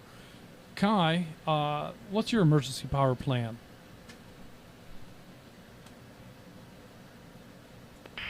Hey, good evening, Justin. Good evening, Net Control. Well, basically we have several different little power setups. Right now I'm running on some LiPo, pulling about 10 amps out of it, 135 amp hours. But our big system here, we produce about 2 megawatts of energy over its course of being run. So it's done good. It's a solar array. Other than that, just having multiple different power sources. Don't just rely on one. So have gas, fuel, solar, whatever you can get at a time, but it's always good to have multiple ones. Well, and that diversity of power is good because let's face it, if you've got one device and it's a great big device, it'll run everything you want to run, but it's broken. Right. Now what do you have? So but if you've got 2 or 3 or 4 devices and one of them is broken, you're not DOA, and now you have maybe a machine that can be used as parts to resurrect another one if something happens to it. So you have some options there. And then I think what Kai was also trying to say was diversity of fuel sources, right? So solar is a very good one because, I mean, how much does solar cost? After you've paid for the solar panel, how much does it cost? It's free at that point. Exactly. You've already paid for the panel. That's the expense of getting into solar. So everything after that, once you've made that purchase, then solar is free, and that's great. But what if you've got 10 days of gray, cloudy, nasty weather? It's something we see commonly in Indiana. It's not unheard of to have 14 days of no sun in Indiana. Cloudy, overcast, gray, ugly days. And that's fairly common up there. It's less common here, but we do sometimes have a string of 2 or 3 days like that. So if solar is the only thing you have, you might be in trouble. So having other fuel sources, LP gas, natural gas, gasoline, whatever that might be, is a good choice. And, if you're running gasoline and you run out of jerry cans, now what? can you switch over to LP? If you can, that's great. Maybe Right. you start off on LP and you run that until you're out, and then you grab the gas fuel cans for the cans. lawnmower. Yep. Either way, having some diversity gives you some flexibility. Or like Colt said, you may have to siphon some or have some certain skills. And I know Colt, he would never do that. Well, I know that Colt does have those siphoning skills. So if I ever do get into a bind, I will invite you to suck the gas out of whatever needs to be. Siphoned. Yeah. So I'll keep that in mind, Colt. Don't worry about that. You will not be forgotten or overlooked in that situation. So next on our list is wait, where am I? Oh, right here we are. Next on the list is Atlanta 557 Ed in Kennesaw. Ed's helping us out tonight with logging some of our YouTube check-ins. So I haven't even looked. It looks like we've got a bunch. We've got a bunch. So hang on there, YouTube folks. We're gonna call out all those check-ins here in just a little bit. But for now, Ed, what's your emergency power plan? Well, good evening, everyone. A lot of them have been talked about already, but for me, it's all about the diversity of fuel, obviously, is a good thing to have, but also diversity of sources. So right now, I'm running the radio on a battery box, homemade battery box with a 20 amp hour lithium phosphate battery, and it's been doing mostly monitoring, obviously, so far. But it hasn't budged. It's still fully charged after 2 hours of monitoring. So that would be the first go-to power source for radios. But I've got two of those solar generators. One would run the refrigerator. The other one would charge during the day and then run the refrigerator at night, so I can swap them out. That's the plan. Let me break. Also, the radios always run off of a UPS, so if power goes out and I'm on the radio, I wouldn't even see it on the radio, and it would give me about 20 minutes to decide what I want to do. What alternate power source do I want to connect the radio to, or do I want to stop transmitting and save it? But that's always running. The HTs is another good idea. You always have HTs laying around. Make sure that they're charged. One thing I would add to what's already been said about the HTs is don't forget to get some good adapters, SMA to PL259 adapters for those HTs, because in a pinch, you can connect that HT to your base antenna, and that's going to give you a lot more range on the HT. Not as much as your 50-watt base station, but a lot further than just having the rubber duck antenna. So those adapters are cheap and good to have as part of your plan. And then last but not least, I do have a gas generator, and that's the last resource. And it doesn't have clean power, but it makes a great fast charging capability for those solar generators. So I can either charge them with solar, or if I need to charge one up quickly, then the gas generator would kick in and do that for me. So I'm not running any equipment off of those gas generators, but they're still very valuable as a quick charging mechanism for the solar generators. And that's all I've got. Back to you.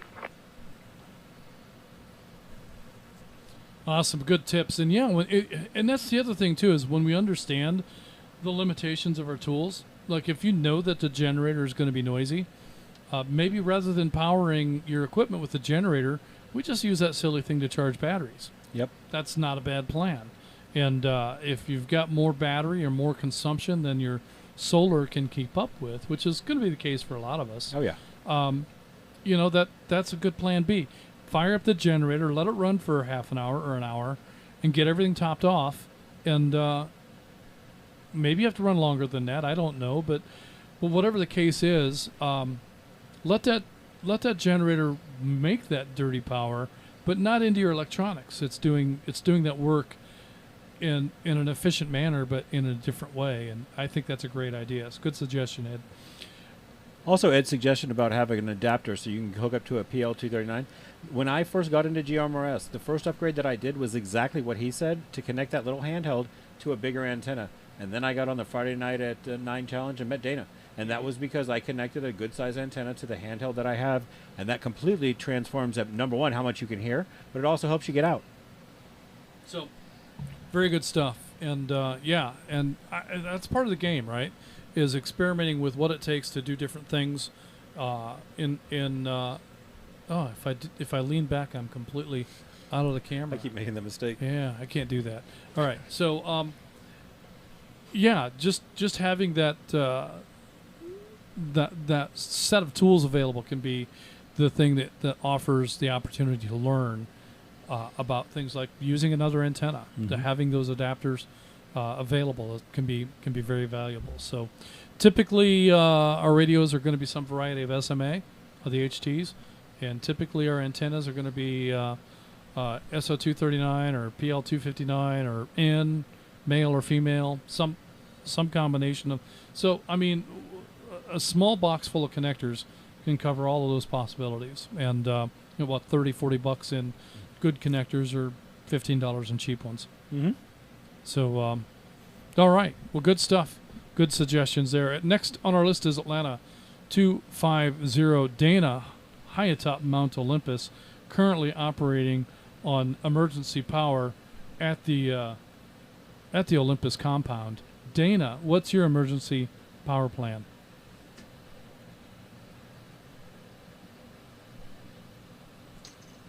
Well, let's see here. Good evening, guys. First of all, Rogers, Jim, and Justin, yourself, and would you say Ed is logging remotely, so great job tonight. Anyway, I got Total House right now, right this second. I'm talking off of my base radios have 4 interconnected CPU batteries, the type you see in offices to run computers, and that's what I'm operating off of right now. But I do have a Total House generator, and it's not the type that automatically kick in if power goes out. It's a stationary one, but I do have to roll out a 50 amp cord and plug it into the side of the house, and voila, I have a 15 kilowatt generator to run everything. So, but I also have, let me break. I also have an Apache case, one of the large ones that have 6 HTs in there that always, once a month, I open it up and plug it in and charge them all up and have them at the ready. And then I have my daily use HTs that are next to the recliner. So yeah, I'm pretty sure I got everything in play.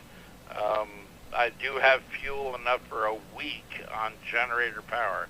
After that, it goes to, I do have solar capability to charge the different instruments. So, but that's pretty much it.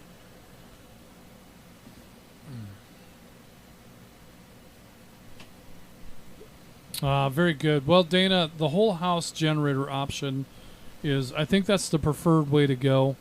I guess we need to maybe look at an upgrade to get an automatic transfer switch on that. But if it's all a matter just of going out and starting the machine up and dragging a cord around and getting it hooked up and throwing a couple of switches, then that's not the end of the world. I know that if I had that arrangement here, I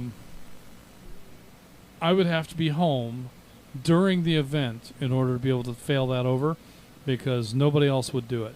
Well, my son might do it, but he's not here enough to be able to rely on. So I don't know that Julie would be afraid that she would do something in the wrong sequence or do something in error and blow everything up, and so she wouldn't touch it.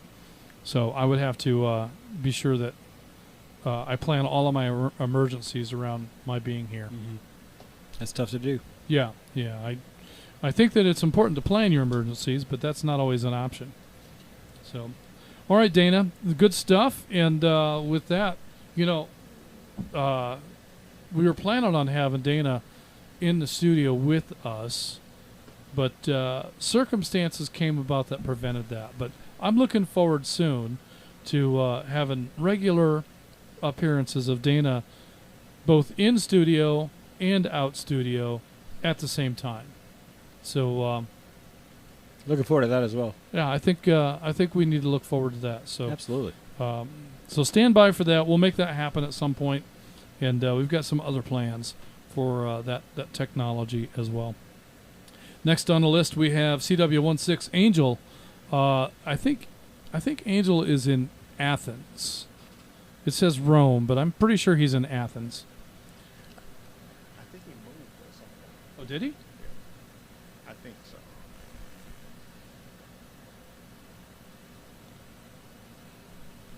Well, he could be in Rome. I guess I don't know. But CW16 Angel, are you there?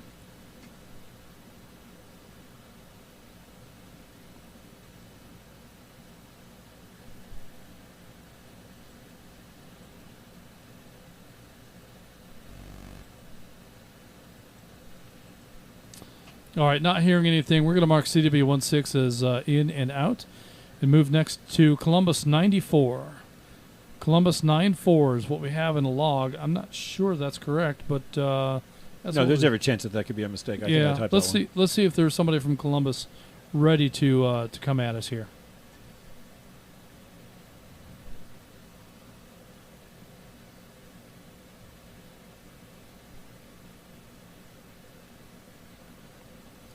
All right, no response. I'm going to go ahead and make this one an in and out as well. That'll bring us to Gainesville 420 Nick in Oakwood. I think Nick might have been in and out, but let's see if Nick is there. And if you are, do you have an emergency power plan?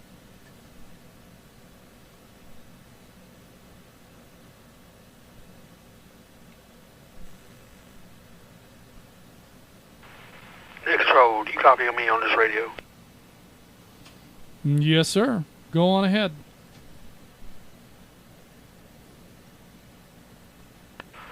WSF H294, Gainesville 420. I've never talked on this radio before.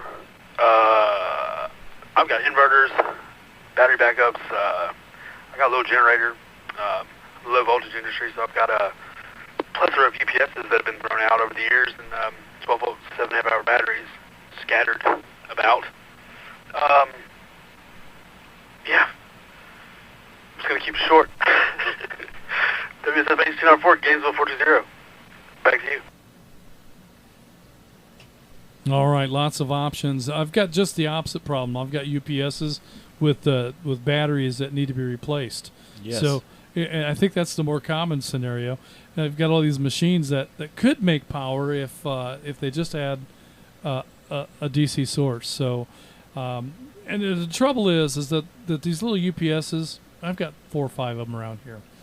They're lousy battery chargers. Mm-hmm. They're just not good at as a battery charger at all. So in terms of maintaining or keeping a battery in a good state, it's almost like, and I'll tell you, I think these things are designed maybe to have a limited service life. Oh, sure. So that you have to go buy a new one. Absolutely. And I think that a battery and a UPS should be a 3 to 5 year battery. Easily. When you buy these $100 UPSs from Best Buy, let me know if you can get one that lasts more than a year. Right. Oh, what's the warranty period? About a year. And they'll last for 13 months. Exactly. And then they're junk. Mm-hmm. So I that may be a design failure kind of a situation. I'm not sure, but there again, when you're buying these budget devices, mm-hmm. you're in that get what you pay for market. So that's a whole different conversation, and but it's something to consider. So your $100 for a UPS might be better spent on save your money and buy a low end solar generator. I know they start around $300 or $400, mm-hmm. but you might be better off that way, because I don't think those devices are designed around failing in a year. Or whereas around a $100 inverter that you connect to a couple of the 12 volt batteries that you have, and now you've got a decent system that you got for a decent price. That's right. And you can buy RV batteries. the RV boat battery, the deep cycle. I guess it's more of a marine battery. I used to buy those at Walmart for around $100. I think they're more like 130 now. But you can buy. It's a lead acid battery, so it's not. It doesn't have the charge discharge cycling that a LiFePO battery has. Right. It doesn't have the energy density that a LiFePO battery has. It has lots of density. They're heavy, but it's a cheap way to get into something that's going to have some decent amp hours, and it can stand up and run a radio for a day or two. So, that's something to consider. If you need to run more than that, like Jim says, you can buy a standalone inverter, and you can buy that at whatever power level you want. You can buy them for a couple of 100 watts. You can buy them for several thousand watts, and then when you get into the off-grid power inverters, now you're talking about some high-quality stuff that you can run anything on. Yes, sir. Good filtering and good power. Let's break. Of course, they're not cheap. Correct. But there again, this is a get what you pay for world. So cheap isn't necessarily the best way to spend your money. So, all right, good stuff. Thanks for those comments, Nick. And plethora of battery sources, which that's not a bad way to be, especially when we're trying to power DC equipment. Exactly. Next on the list, we've got Atlanta 849, Pamela in Duluth. Two things, Pamela. One, I've got Ernest marked as in and out. I believe that is correct, and you'll let me know if it isn't. And the other thing is, what is your emergency power plan?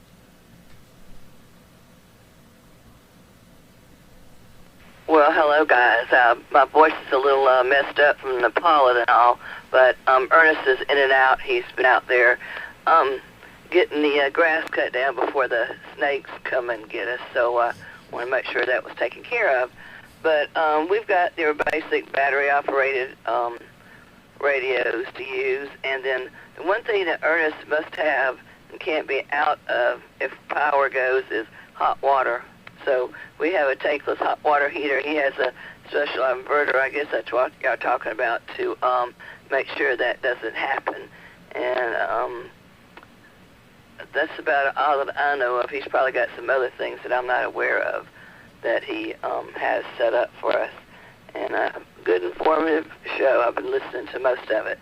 And I did not see my announcement on what I was looking on, so I only caught the bottom half of my announcement, so I'm not sure what happened because you were cutting in and out at one time. Yeah, I'm not sure what happened either because I don't have them at all. Rogers did make an attempt at covering the luncheon at JR's. When is that, Rogers? It's the third Saturday of every month. Third Saturday. What day is that going to be? This month, I have to check real quick. I bet Pamela knows if we just let her answer. Well, she would love to tell us too. Do you know? It is. It's the 18th. The 18th. All right. Pamela is. How did Rogers do? Does he qualify?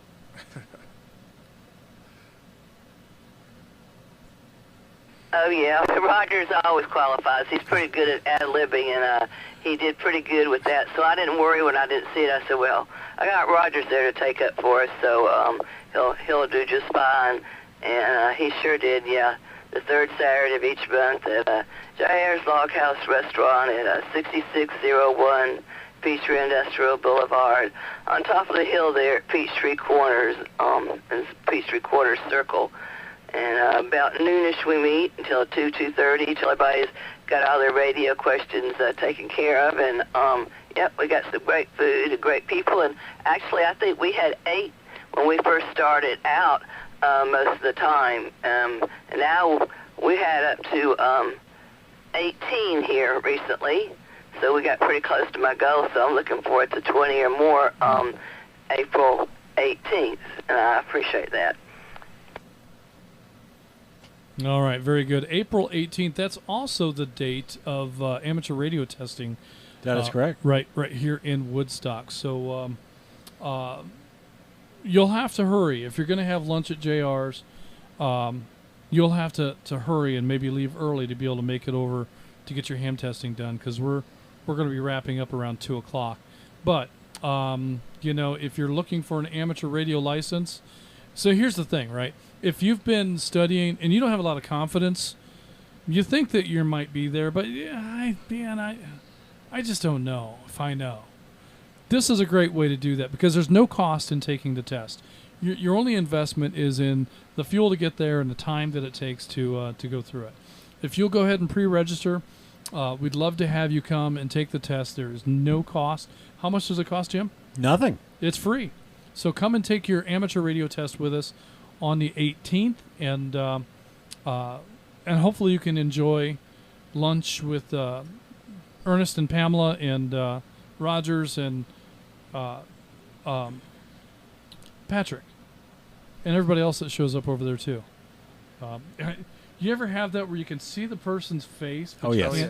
you can't put their name? Oh, yeah. Yeah, and you know, it's not the prettiest face to see. I'm just kidding, Patrick. So, good stuff, Pamela. Thank you for that. If you'll send me an email with your latest version of the announcement, I'll go ahead and make the edit. I just I hadn't seen anything. I hadn't seen the edit in that last version that I sent, and I didn't see an email. So either way, we'll get that done.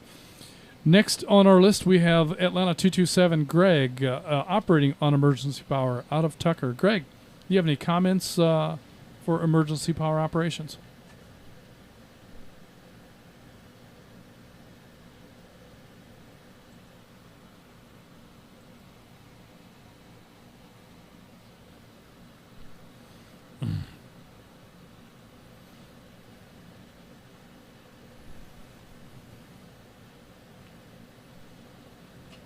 All right, I'm going to show Greg as in and out. We're going to keep right on moving here. We're coming down towards, we're getting close to the YouTube check-in, so we're not far from the end. But before we get there, we've got 3 more. We've got Chattanooga 6-4 Ryan, and Ooltewah is on regular unleaded power. Ryan, what are your emergency power plans?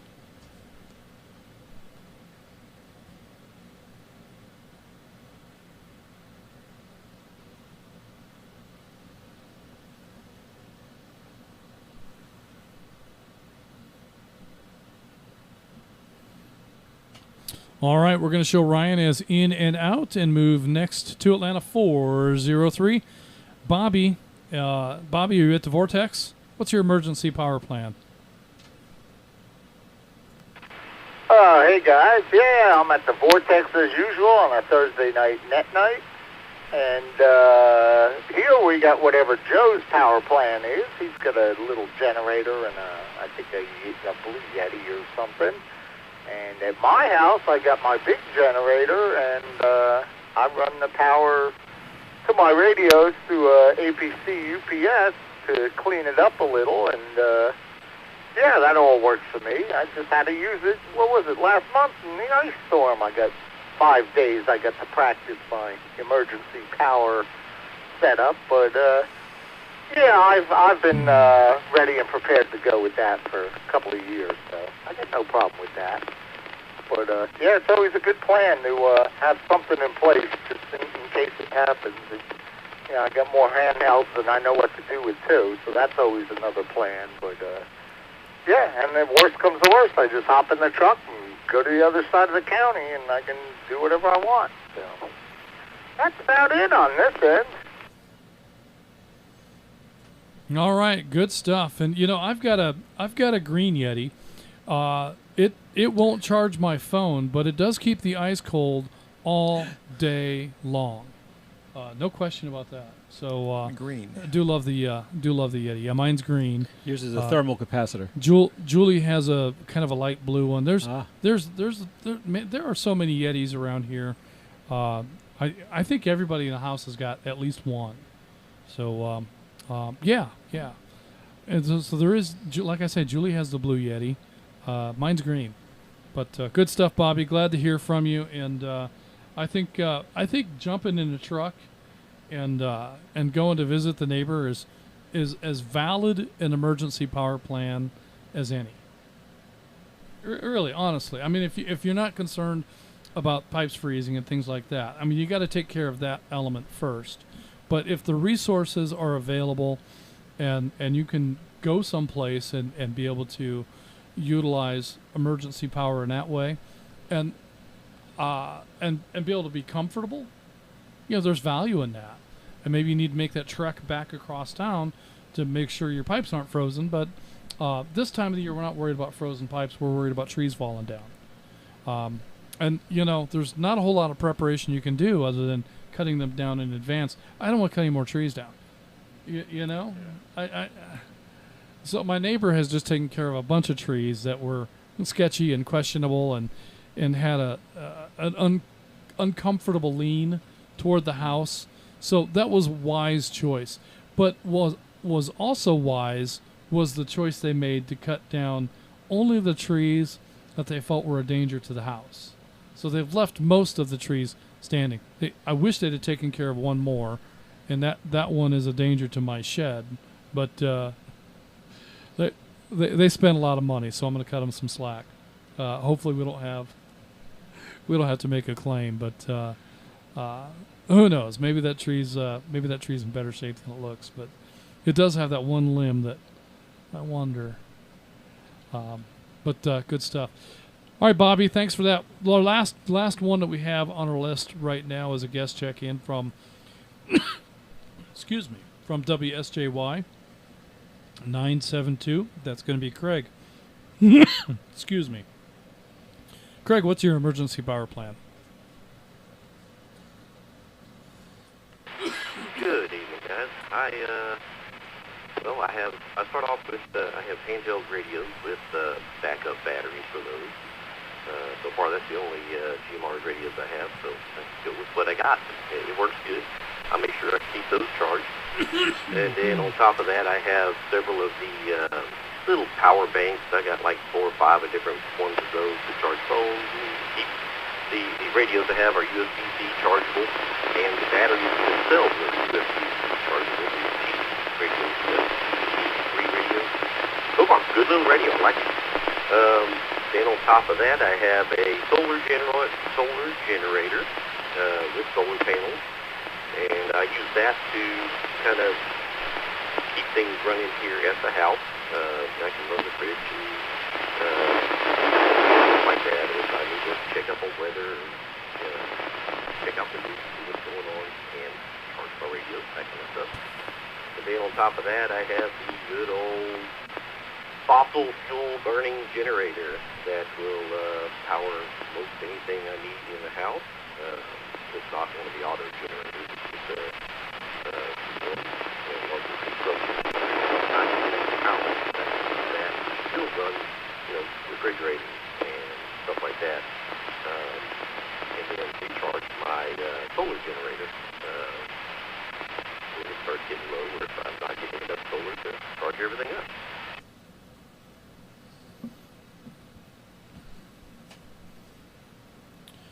Very good. And, diversity of power, I think, is one of the better points made tonight. Having the ability to switch it up, to have multiple different sources, and, spare batteries for the HT, right? So I've got a bunch of HTs, but I don't have any spare batteries. And I'm getting to the point where my Anytone battery, it's getting soft. So, it used to be I could charge that battery, and that radio was good for, I could have it on for 4 or 5 days if I'm not transmitting on. Right. Now, if I turn it on, it's dead in the morning. So the battery has gotten soft. It just doesn't have the legs that it once had. So I need to replace that battery. And probably what I need to do is buy 2 or 3 of them so that I can keep charged batteries on hand for just such an event.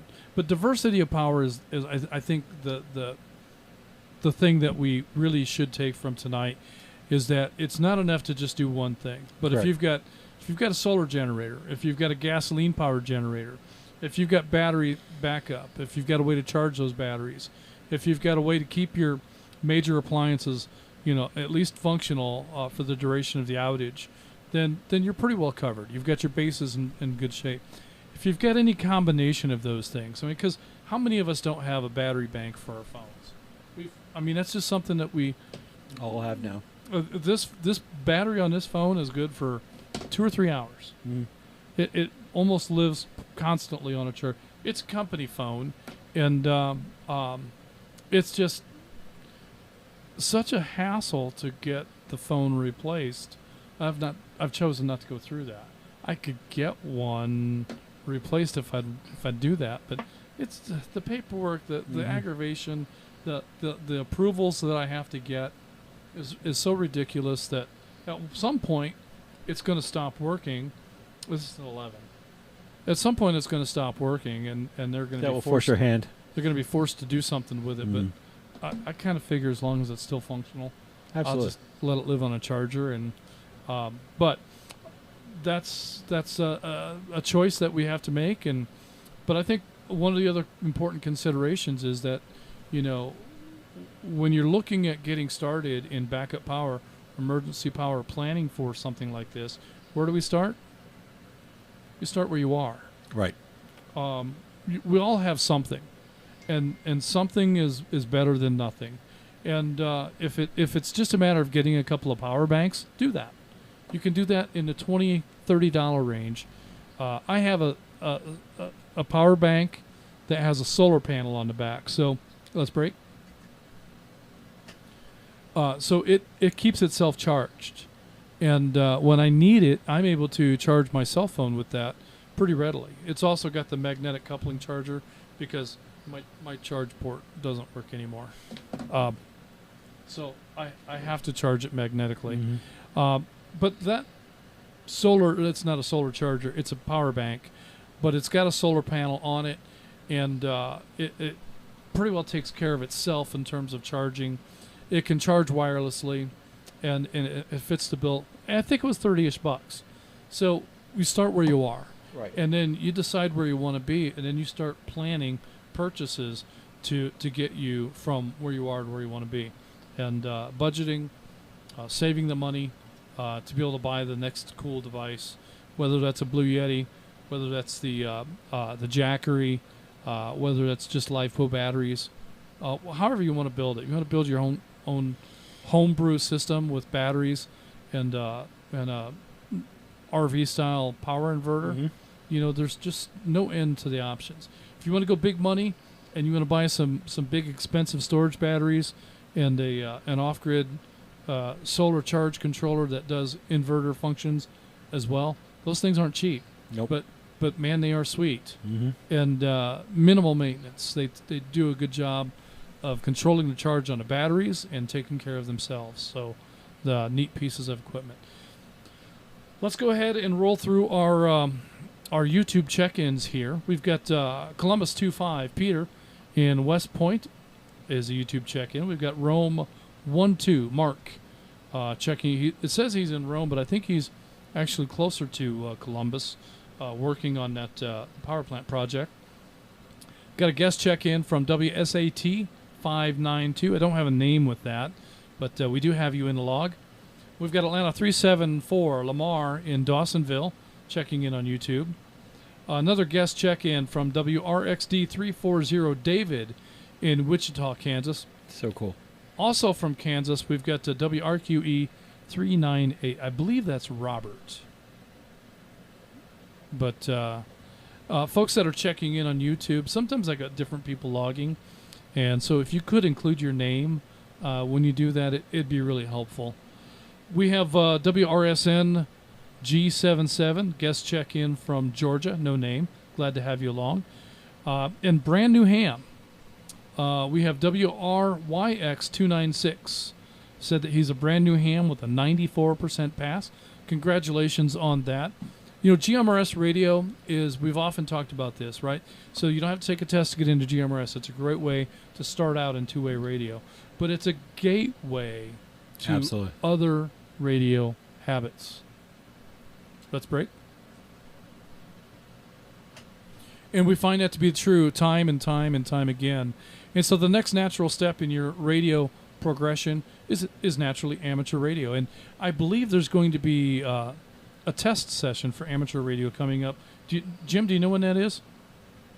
That is on the 18th of next month on that same Saturday. That is the POTA day. That we also have the lunch at JR Cricket's. So you didn't have to look that up, did you? Not What about anyway. the Smith family pickup? Do you That would know be when on the that is? 9th, and we're going to start letting people in there about 11 a.m. and we're planning to eat about 12. On May 9. That is correct. He's catching on. All right. If I've Can got be the trained.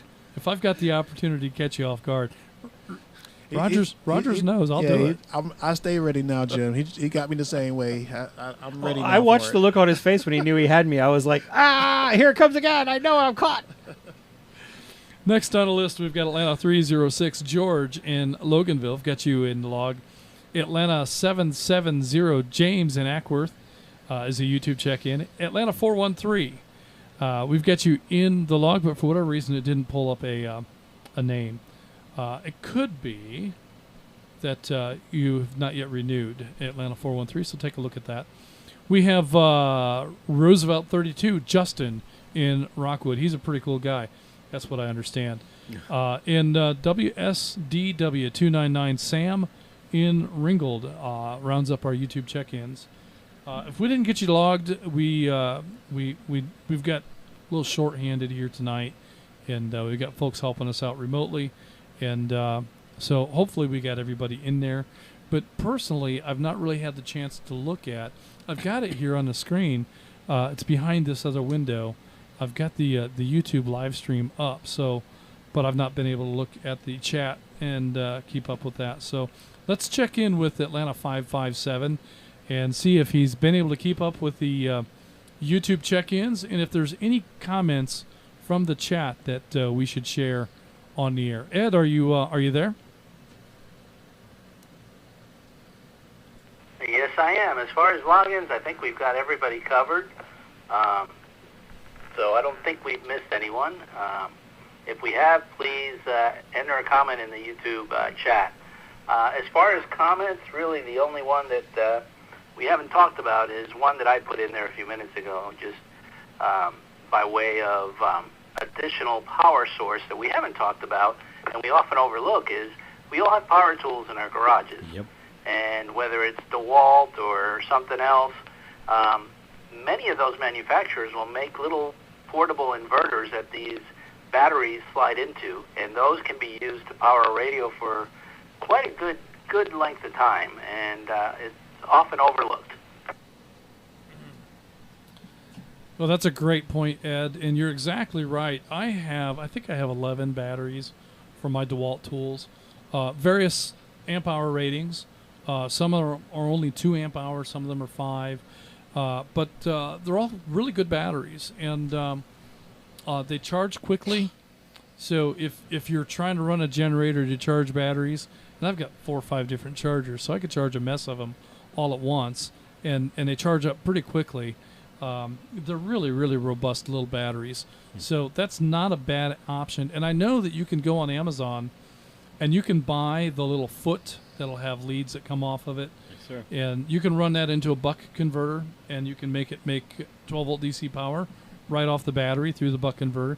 You can power your mobile radios that way, or you can use that to power an automotive-style power inverter to make AC power. Or you could go ahead and buy the DeWalt brand or whatever brand your batteries are. I think they all make some sort of a power conversion device. So I think there's lots of options. That's a great point, and you're right. I don't think anybody mentioned using your battery power tools as a alternative power source. So good stuff, Ed. All right, then. I think we are at the end, so let's go ahead and take one last round of check-ins or any questions or comments. Net Control standing by. Last round of check-ins. Any questions or comments? This is WSIS 715, Chattanooga 51, Howard in Saudi Daisy. Running late big time, but just check me in, check me out. Thanks, everybody. WRKK 629, Chattanooga 84, got a comment.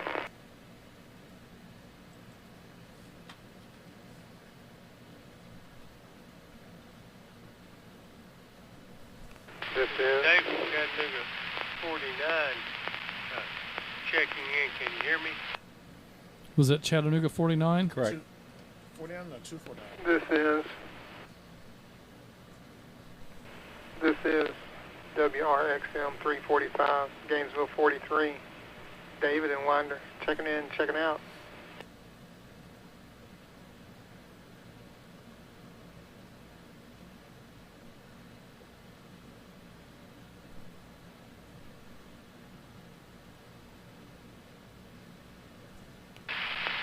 I hear several trying to check in. This is David, Chattanooga 49. Hey, can you guys hear me? Said it was 249. I still heard 49. You say 249? Maybe 249. Maybe. Yeah. Maybe. I think Rogers put that in my head when he asked that question before. That's what I heard the second time. Yeah. Was he asking for a radio check? No, he's making sure he checked in. So when we do the rundown here, he'll know. This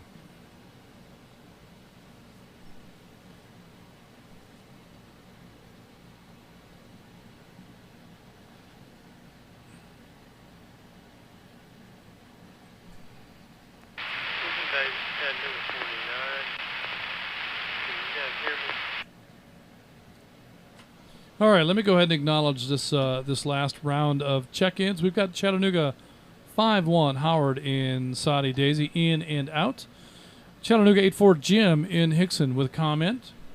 We have Chattanooga, I believe it was Chattanooga 49 David in Dalton with a lot of white noise, and we're not entirely sure if we heard Chattanooga 49 or Chattanooga 249. We've got you marked in as Chattanooga 49 for now. Also, there was Gainesville 43. David in Winder was in and out. And we have WSKI 275 Daryl in Lynchburg City is our last YouTube check-in. With that, let's go to Chattanooga 84 Jim in Hickson. Jim, do you have any comments for emergency power? I have not listened to the entire program because I've been at a ham club meeting and a robot deal, and but I haven't heard anybody mention pure sine wave. Sensitive electronic works a whole lot better on pure sine wave inverters, solar chargers, whatever you want to call it. Not modified sine wave, pure sine wave. Mm-hmm. So just since we're protecting sensitive electronics, that's the way to go. That's my comment. Thanks for doing the net, guys. WRKK 69, Chattanooga 84, clear.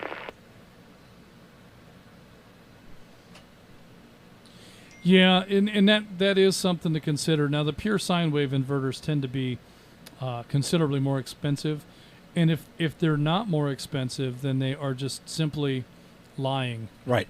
So you may be able to purchase a cheap inverter that says that it's pure sine wave. It's still switching. I promise you, if it's not several $100s, it's just a switching machine with a stepped square wave type of a pattern, which is noise. All right, Correct. that's noise that's being generated that looks like an AC waveform. Now, you can clean that up to a degree. Sure.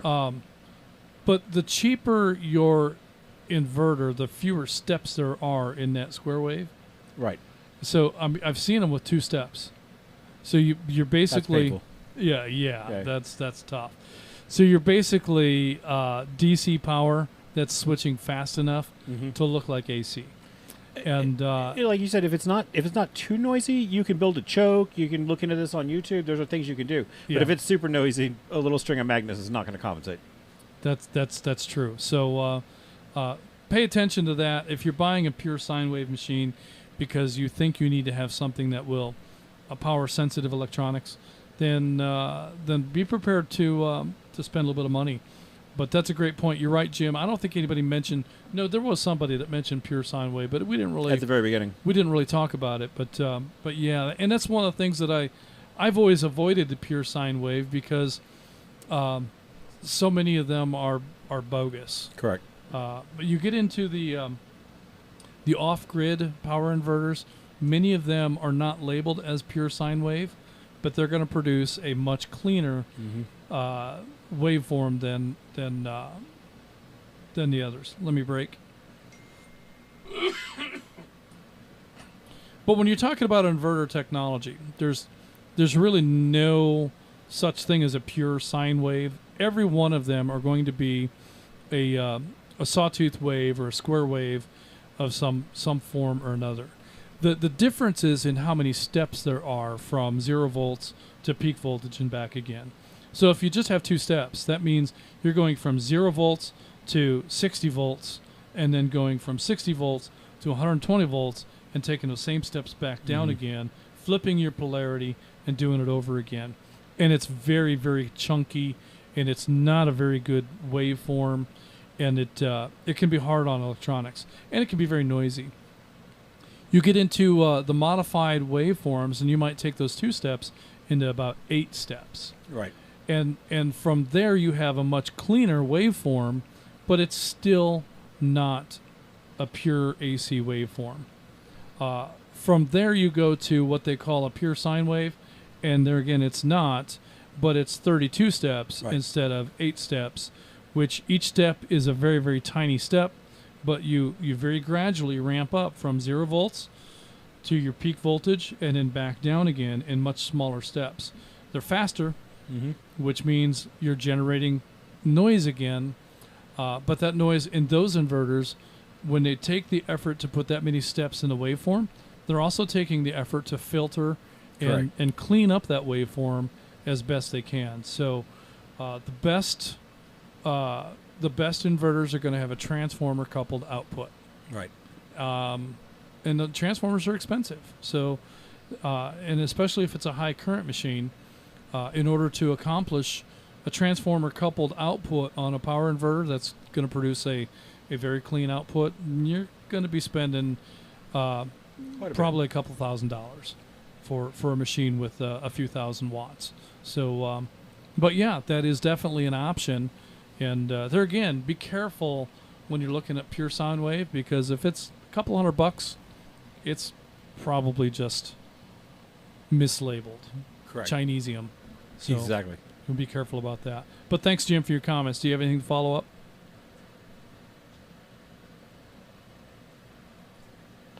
Well, I'm running an APC 1400 XL on my rack. That's what everything must come. And I know those things put out pure sine wave. And where I learned about this a long time ago was trying to get generators for power backup to actually work with APC, because they're real sensitive. And if you didn't have a good quality generator, it would just be click off, click on, click off, click on. So, yeah, to me, it's worth it. If all you're doing is powering appliances and other stuff like that, then you don't need it, But if you're doing computers and radios, I mean, it's worth the extra money for the extra protection, and from my standpoint. So, good net, guys. Good subject. Oh, definitely. And you know what's crazy? We spend all this money, right, to get an inverter that makes a very clean waveform so that we don't induce all this noise into our computer. But what's the first thing that happens in a computer inside the case regarding power? The very first thing that the computer does is convert it back into DC. Back to DC. 12 and 5 volts. With a very cheap power supply, typically. Cheapest they could get. And cheapest they can get with absolutely minimal filtering. Correct. And yeah, that's just crazy to me. So we're starting off, and I'll tell you what else is crazy. Up until recently, if you wanted to find a small computer powered by DC, oh my golly, they're crazy expensive. Insanely expensive. Yeah, because they're special purpose. Yeah, but these days, all the computers on this desk, except for the one that Rogers is using, are powered off of a little 12-volt wall wart, little 2-amp wall wart, and they do just fine. So theoretically, if I put some regulation on our DC bus in Vanguard, we wouldn't even need DC power. Now the monitors have got to have AC, right? But we wouldn't need it for the and this monitor runs off of USB power. Oh wow! So we could power that one pretty easily. The rest of these are going to need they're going to need some conversion, but That's crazy that we spend all this money generating a super clean AC power for computers when they're just cranking it back down to DC. Yes, sir. But that's why you got to feed them with clean power, is because the power supply in most computers is pretty cheap. Oh, absolutely. So they're cheaply made, and they are switching power supplies. Correct. They're cheaply made, they're cheaply filtered, and so if you give it garbage power, it's just exaggerated because of the garbage power supply that a lot of these computers are running on to begin with. So, yeah, that was something that I really, really would have liked to have had a few years ago. And back in my trucking days, I would have loved to have found an affordable 12-volt DC-powered computer. Mm-hmm. Oh, that would be perfect. But, yeah, back in those days, it was unheard of. So, industrial machines, $1,000 plus. Right. So I never did pursue that because of the costs. But very good point. In American Power Conversion, his UPS, they're not cheap. Nope. They're not cheap. And, they're proud of their work. And they are. And if he's got one of the rack mount models, it's most definitely producing a very high quality output. So I've got a couple of those here ready to go into Studio B when we get up and running there. They all need batteries, so got to figure out the battery situation. But looking forward to getting those things up and running and playing for the studio. So very cool. All right, that brings us to, did we mention Daryl WSKI 275 was the last one to get logged from YouTube, and I think that's going to wrap it up for us. So let's go find that part of the script, and let's break. All right, it says right here, this concludes the North Georgia GMRS Regional Net. Tonight we had a total of, how many did we have, Jim? It appears that we had 61 chickens. 61 chickens tonight, including net control. We will now be returning the repeaters back to normal use. Everyone who signed in should sign out. Don't forget, like and subscribe, and remember, comments on the YouTube video shows engagement with the video and helps the channel grow. Tune in next week on any North Georgia GMRS. I'm sorry. If I would read what it says tune in next week on any North Georgia Amateur Radio Association linked repeater, or check us out on the YouTube live stream. What are we talking about next week? We are talking about radios in the field, off-road rigs, portable boxes, and man packs. Fantastic. He got there before I did. So I saw your eyes go into it, Justin, and then Jim was right there. Boom. Oh man, you got him, Jim. You got him. He's getting it figured out. So good stuff. Yeah, those are the things we're going to talk about next week. So radios in the field. So and that's kind of an extension of emergency power, because we're going to be doing remote ops, and we're going to be doing things where you can't just plug into the wall. And all of this is applicable to the conversation tonight. So next week it'll be ham radio focused, and it'll be a good conversation. I hope that you can join us. Be sure and participate in the Friday Night Simplex Challenge on the Monument Repeater. And if you have an amateur license, be sure to join the Simplex Challenge on the N4 KHQ repeater. And don't forget Saturday night sessions on the North Georgia Amateur Radio Network. Dana, did I forget anything? Oh, Justin, I believe you got it all. I just want to add one thing, and that's, again, congratulations to our good friend Ronnie Craig. He's now a part of the dark side. Exactly. Have a good night, guys. All right, good stuff. This is WQYR 514, Atlanta 946. My name is Justin. And this is WSAL 368, Atlanta 263. My name is Rogers. And this is WSAM 231, Atlanta 102, and my name is Jim. Thank you for allowing us to serve as your net control this evening. Good night, everyone. We are North Georgia GMRS Network. And we are clear. All right. Good night, guys.